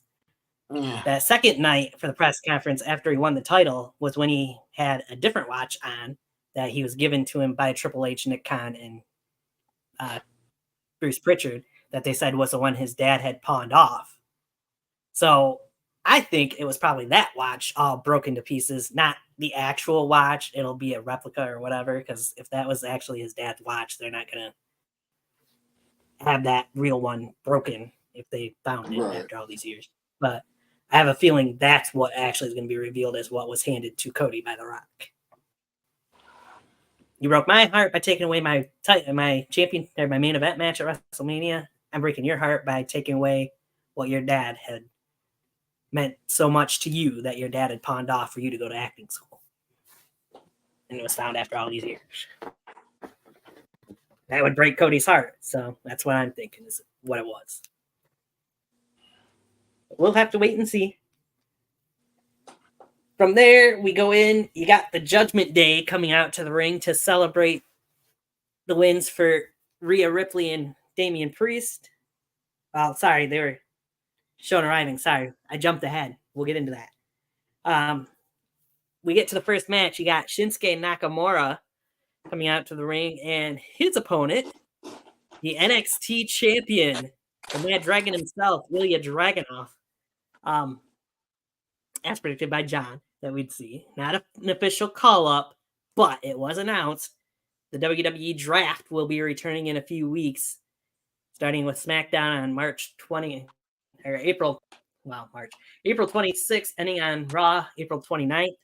Ilya Dragunov will be available in the draft to be drafted either Raw or SmackDown.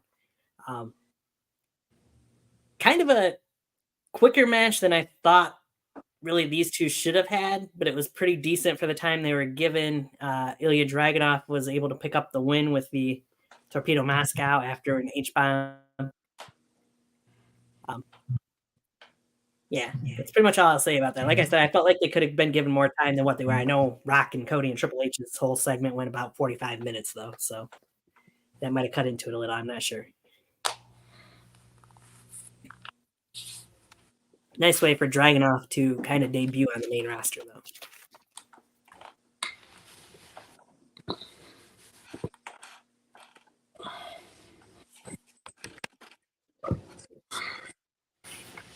You guys got anything you want to add to that match? I was right. Yeah, we'll get into that later. Okay, so then we'll get into the segment I was foreshadowing. You got the Judgment Day coming out to celebrate their world title wins. But, I mean, you can't have the Judgment Day celebrating title wins without R-Truth coming out to join in the Judgment Day to celebrate his Raw Tag Team title win. And Priest yelling at Truth, "Man, we're not doing this again. We've already got over this. You're not in the Judgment Day." Truth says, "Well, I am. I think it's about time we start talking about bringing in a new member," which brings out The Miz. You get some more foreshadowing during this promo, which leads to a 6-man tag team match.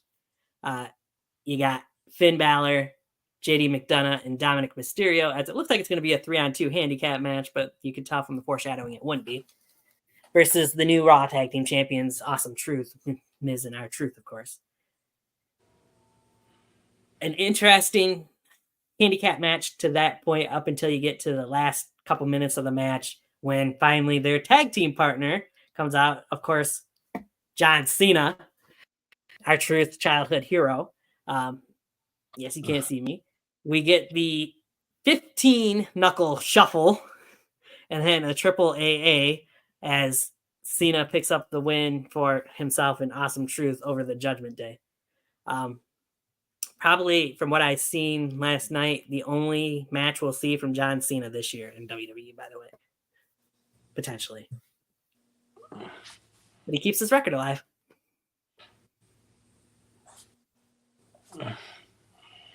Yeah. Well, we already knew that it was going to be little Johnny Cena coming out with R-Truth, because he was on the Pat McAfee talking about he wants to have hopefully I get a match tonight. Like, okay, you're going to be at Monday Night Raw in Philly. You're in town, do it, Right. But R-Truth with the Judgment Day, that's never going to get old. I mean, I'm loving every moment of it.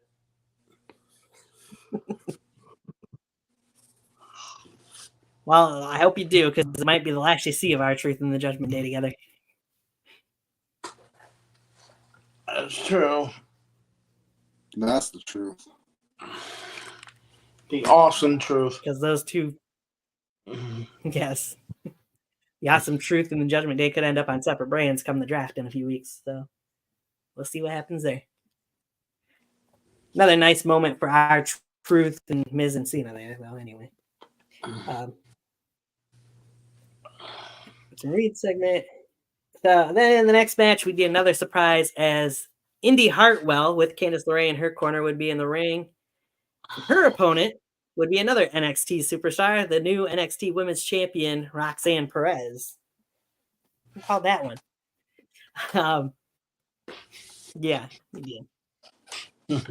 We had, again, it was kind of a shortish match, I felt like, as most of the matches seem like they were, other than when we get later. But okay match between those two. Candice getting involved, and Indy wasn't happy about it, leading to breaking the eyes from Roxanne, and then a pop rocks 1, 2, 3. The NXT Women's Champion, of course, picks up the win on the Raw after Mania, because you got to shine the NXT superstars bright. As I mentioned, that Roxanne could potentially be part of the draft.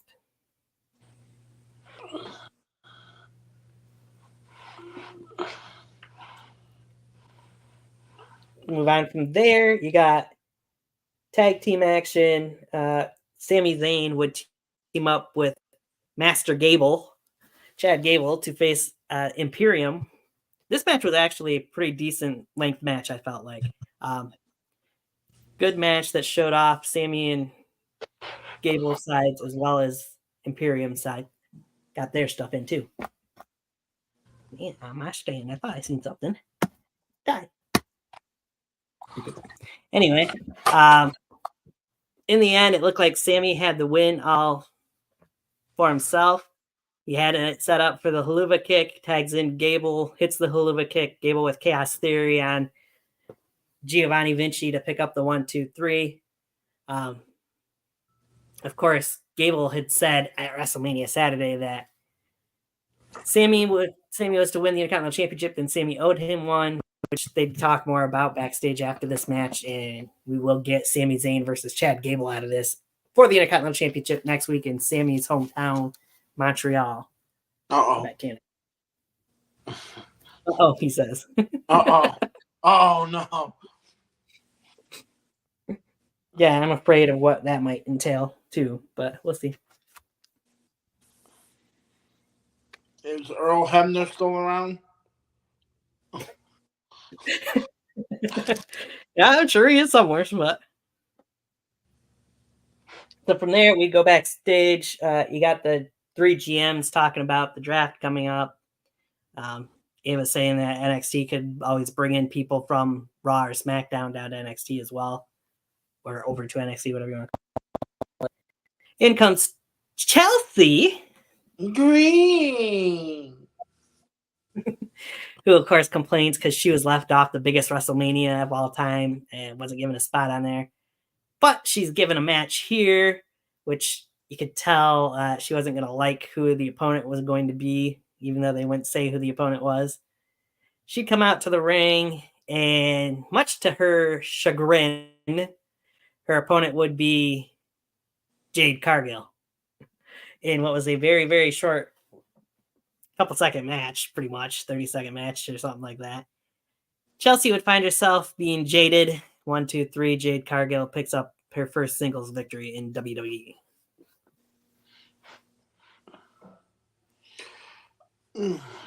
Beautiful squash match. Oh, yeah. Yes. Definitely. You know who I thought was going to come out and it didn't? I wish it would. Julia. I thought it'd be Jordan Grace.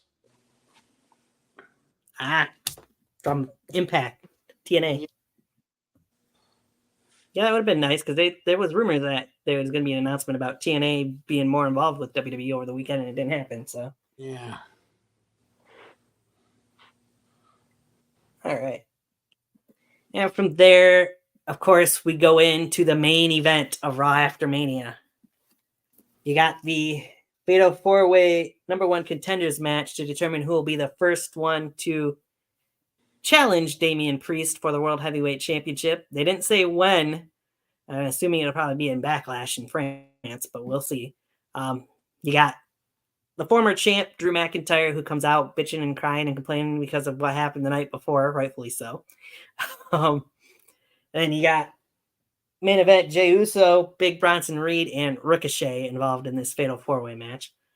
One of these guys just doesn't fit quite like the others, but in my opinion, no offense. I mean, Ricochet has been on quite the roll lately, but still, do you really buy him as a credible challenge in this match or for the World Heavyweight Championship anytime soon, personally?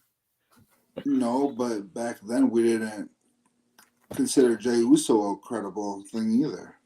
And then he had that I beg to disagree. you would, but who's Mr. WrestleMania? That's right. We'll get into that in a moment. I'll be honest. But anyway.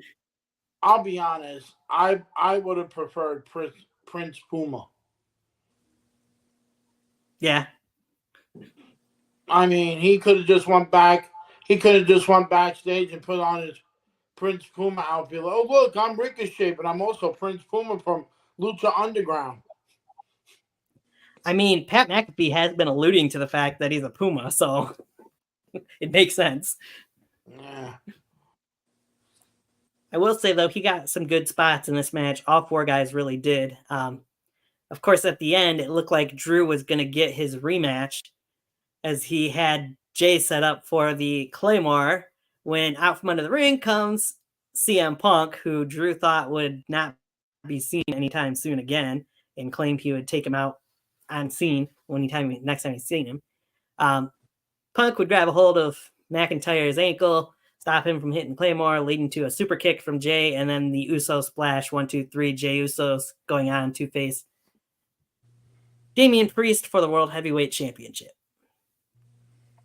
What do you guys think of the match overall? Of course, Punk being there involved as well. I think that pretty much, personally, we need CM Punk with the leaving of Seth Rollins and Roman Reigns for a while. That Punk will definitely help things out. For sure. I actually felt like it was a good match from who were all in it. Like you said, Ricochet felt like the odd man out. But a very good match, and it's going to be a new era, a different time to not see the major guys like Seth or somebody. Whoever think that a world heavyweight title match will be Damian Priest versus main event Jey Uso. I mean, it's mind-boggling. Right? That's what it's looked like. It's going to be the world title match, probably at Backlash, though. Well, to bounce off of that, I think we forgot to mention one segment on Monday Night Raw that will get John really hot. I was told that I was going to have to sleep on the couch that night. Oh, okay. Rena being attacked by sexy and lovable Liv Morgan. Yes. First thing I looked at my wife, I said, oh, John just got a thrill.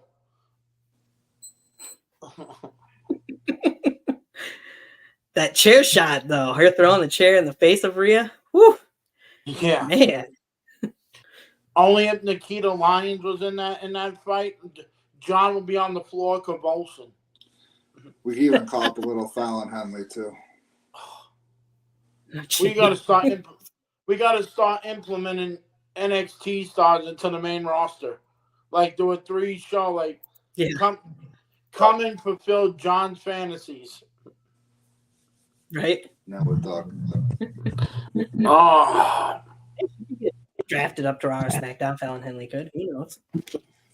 How about the since we're talking a little NXT here, how about the announcement that NXT is going to be debuting a new NXT Women's North American Championship? About damn time. I agree. Yeah, I agree. About time. They need another title after the tag team titles there were just basically thrown in the garbage. You know, I feel like it's better to have another single title.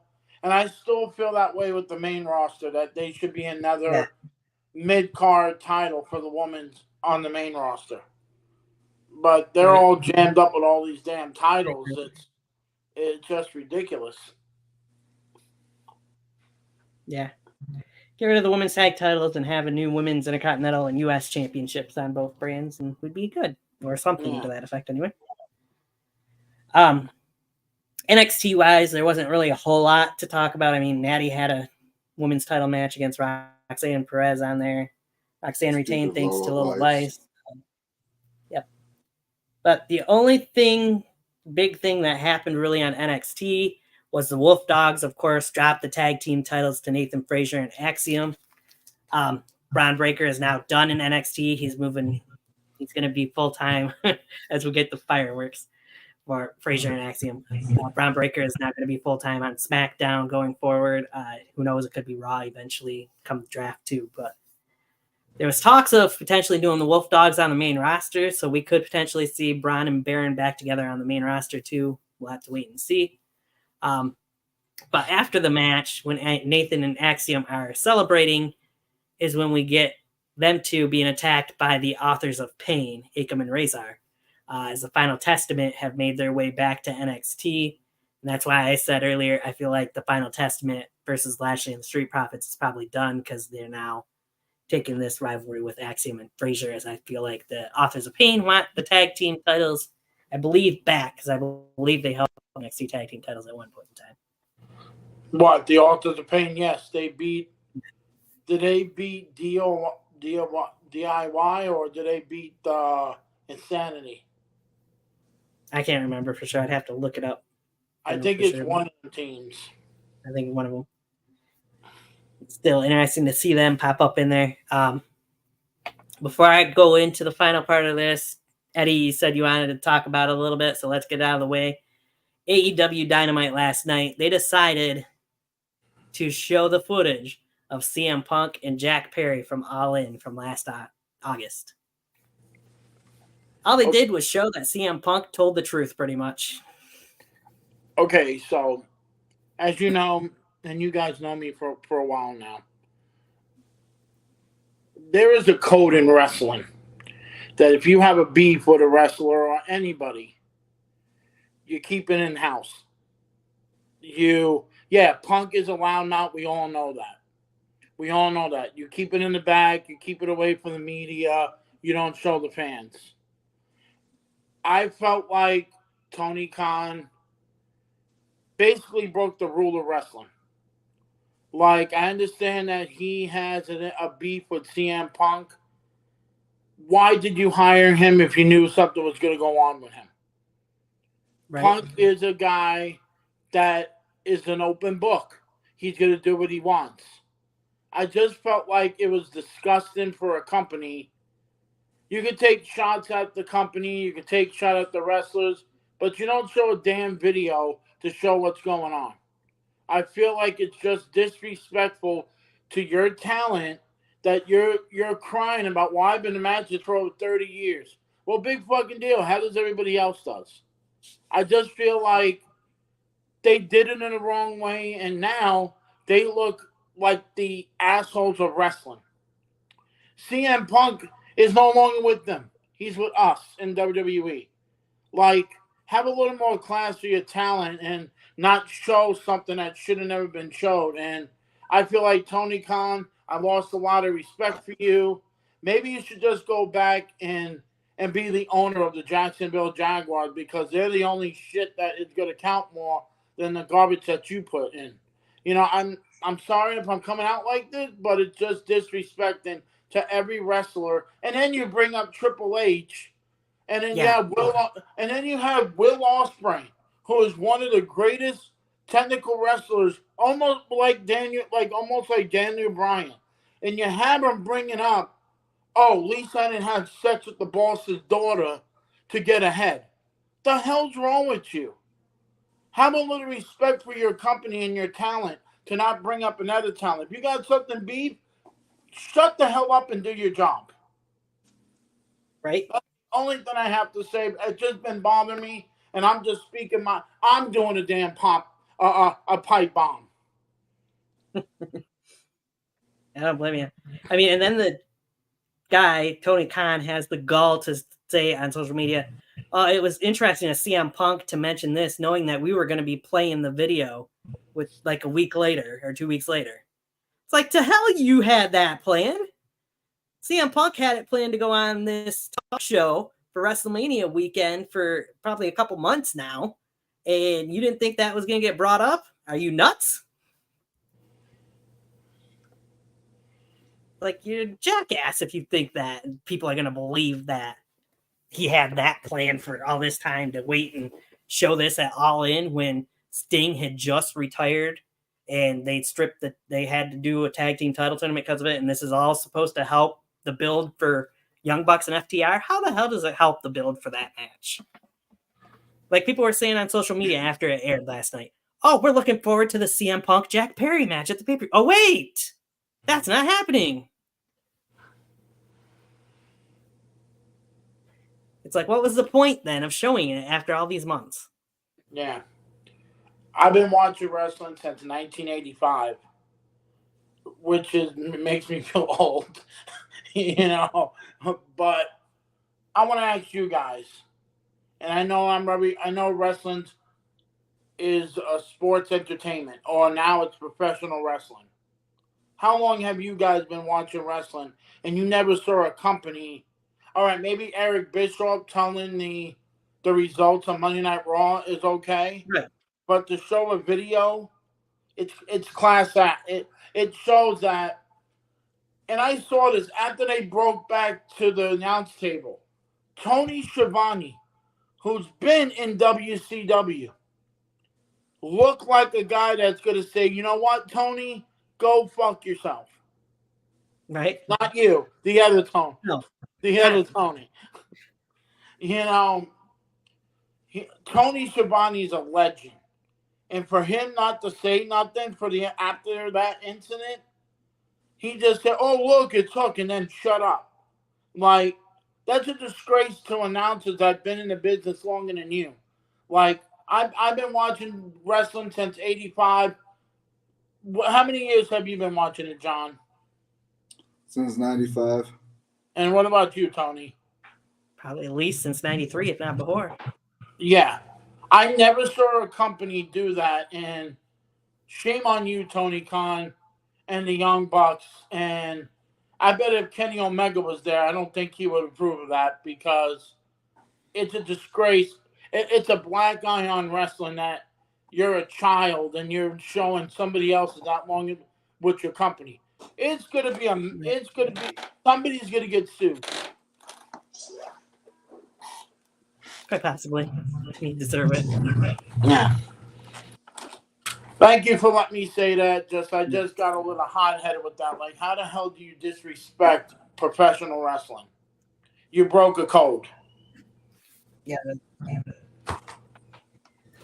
I mean, of course, it's to try and get a pop for a rating or whatever, because their ratings have been down for all this time. But we're posting about it on X and social media last night, and they started doing copyright strikes on the video after Dynamite had aired. So that tells you that they don't want it actually being out there for everybody to see, but it was too late at that point.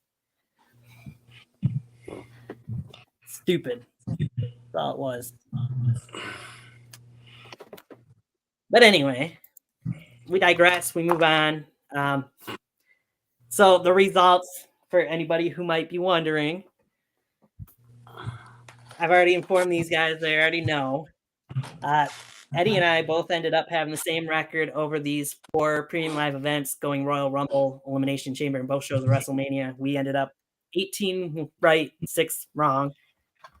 John, on the other hand, would beat us both, as he ended up with a record of 20-3, since we don't figure in the cash because he didn't say cash it.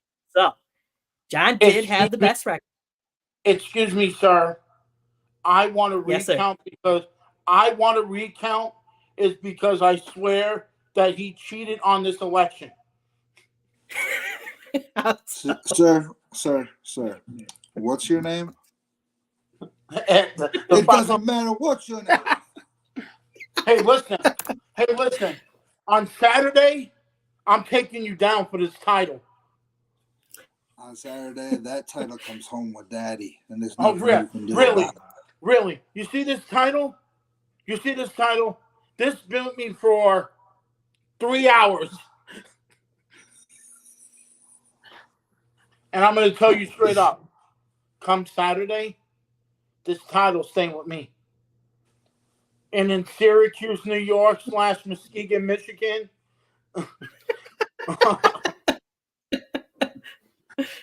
this title is going to be put up on a short ladder, so I don't have to be scared of heights, and you can grab it. Well, I'm going to bring the Detroit to you, and let me tell you, once we're done, you're going to be in the same area Jimmy Hoffa was never found in. Oh, really? Look at this title. It means so much to me. Look at it. You better realize that it's not coming to you, boy. Oh, it's going to look so much better when you're just looking at me wearing that thing, big boy. I'm having some fun, but listen. I will. If you beat me this Saturday, I'm getting my rematch at SummerSlam. Takes me a long while to get ready, so I'll get it back at SummerSlam 88.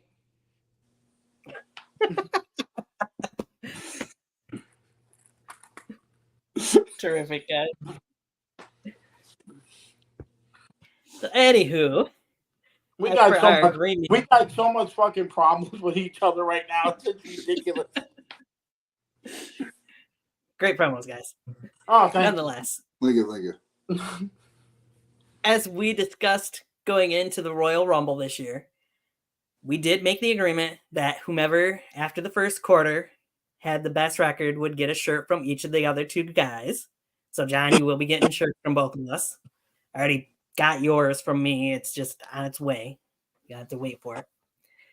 I got to get next question. Next one for you. So, which one? Who do you want? I know you're a 2X, but who do you want? I'm a 3X. You're a 3X. So, who do you want? Well, I mean, it's in the group chat. I have to look at it. You got him. Which one did you get him? I'm not telling you. He's got to wait and find out which shirt he got. Damn. All right. I'll get you. See if I get you a little more. I don't want to get him. I don't want to give him a double shirt. That's why. Right. No, you're good.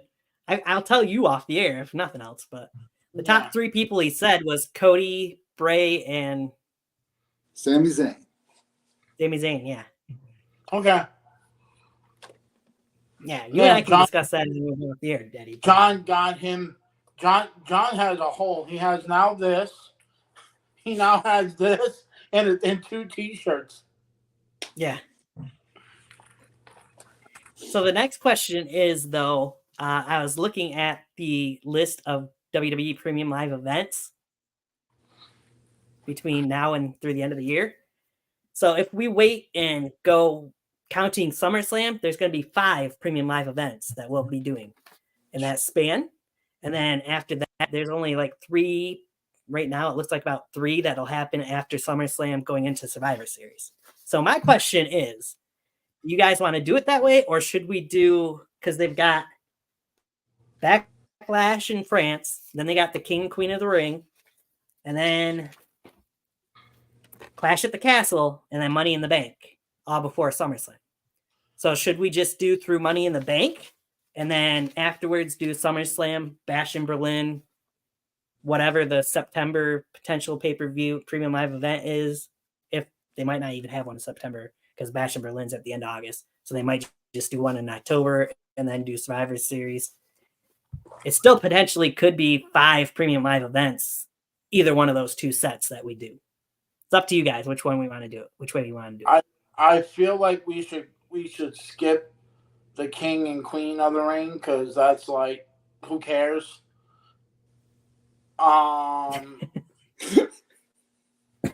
Definitely Backlash and Money in the Bank. I like that ones. And then what's after Money in the Bank? SummerSlam, but you got Bash in Berlin before Money in the Bank. Yeah, maybe we should do that one. Do it up to SummerSlam, and then we start from SummerSlam until December. Except for there won't be one in December, I'm sure. There isn't? Shit. Well, there hasn't been last week. That's why we ended Survivor Series. We'll figure it out. Unless we count NXTs in there as well, but we just use NXT pretty much for tiebreakers. So, I'm fine if we could use the King and Queen one for a tiebreaker in that first set. I like that. I like that idea. Yeah. And just end at SummerSlam, and then potentially there could still be 4 premium live events after SummerSlam before Survivor Series. So we'll see. All right, so we'll still end at WrestleMania, SummerSlam, and Survivor Series for the 3 deciding factors. Of course, it'll all start off again with the Royal Rumble next year, too. But that way we'll have 3 shirts. Each one of us have potential to winning anyways. If John wins all the shirts, like, what the hell? Is he looking at them? Does he have a genie or something in his fucking house? Right? But therefore then, the next show we'll have to do a prediction show for will be Backlash in France, which is on May 4th, which will be an early start time because of it being in France. So we'll look at like May 3rd or somewhere around there to do the prediction show. We'll see, which is the Friday before. Potentially you could even do the Thursday before on the 2nd, but that'll be next on the docket. Good WrestleMania weekend. Don't agree with where AEW is going with things right now. I mean, they've got their pay-per-view coming up in 2 weeks, a week from this Sunday or whatever, but no biggie there. Yeah, that's about all I got on the docket. So anything else you guys want to mention before we close this out then? Not really, just, and this is to my homeboy, Mr. WrestleMania. Somewhere down the road, we will have an Ultimate Challenge.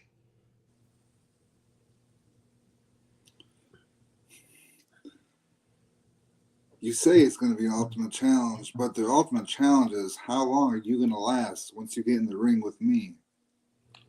Baby, I could last long. I'm from the boogie down. Well, you're going to be going to the upside down, and that ain't no strange thing about to happen to your ass. Oh, really? Really?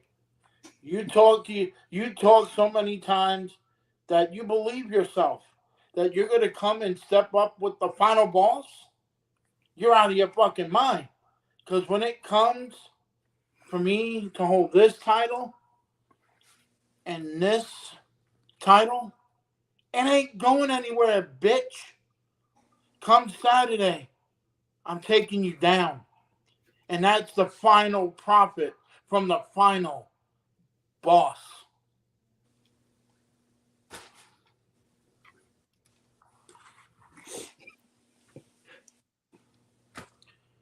We don't really have to go to promo school. We actually do a lot. You know, right? I was waiting for a rebuttal from John, but he's got nothing on that one.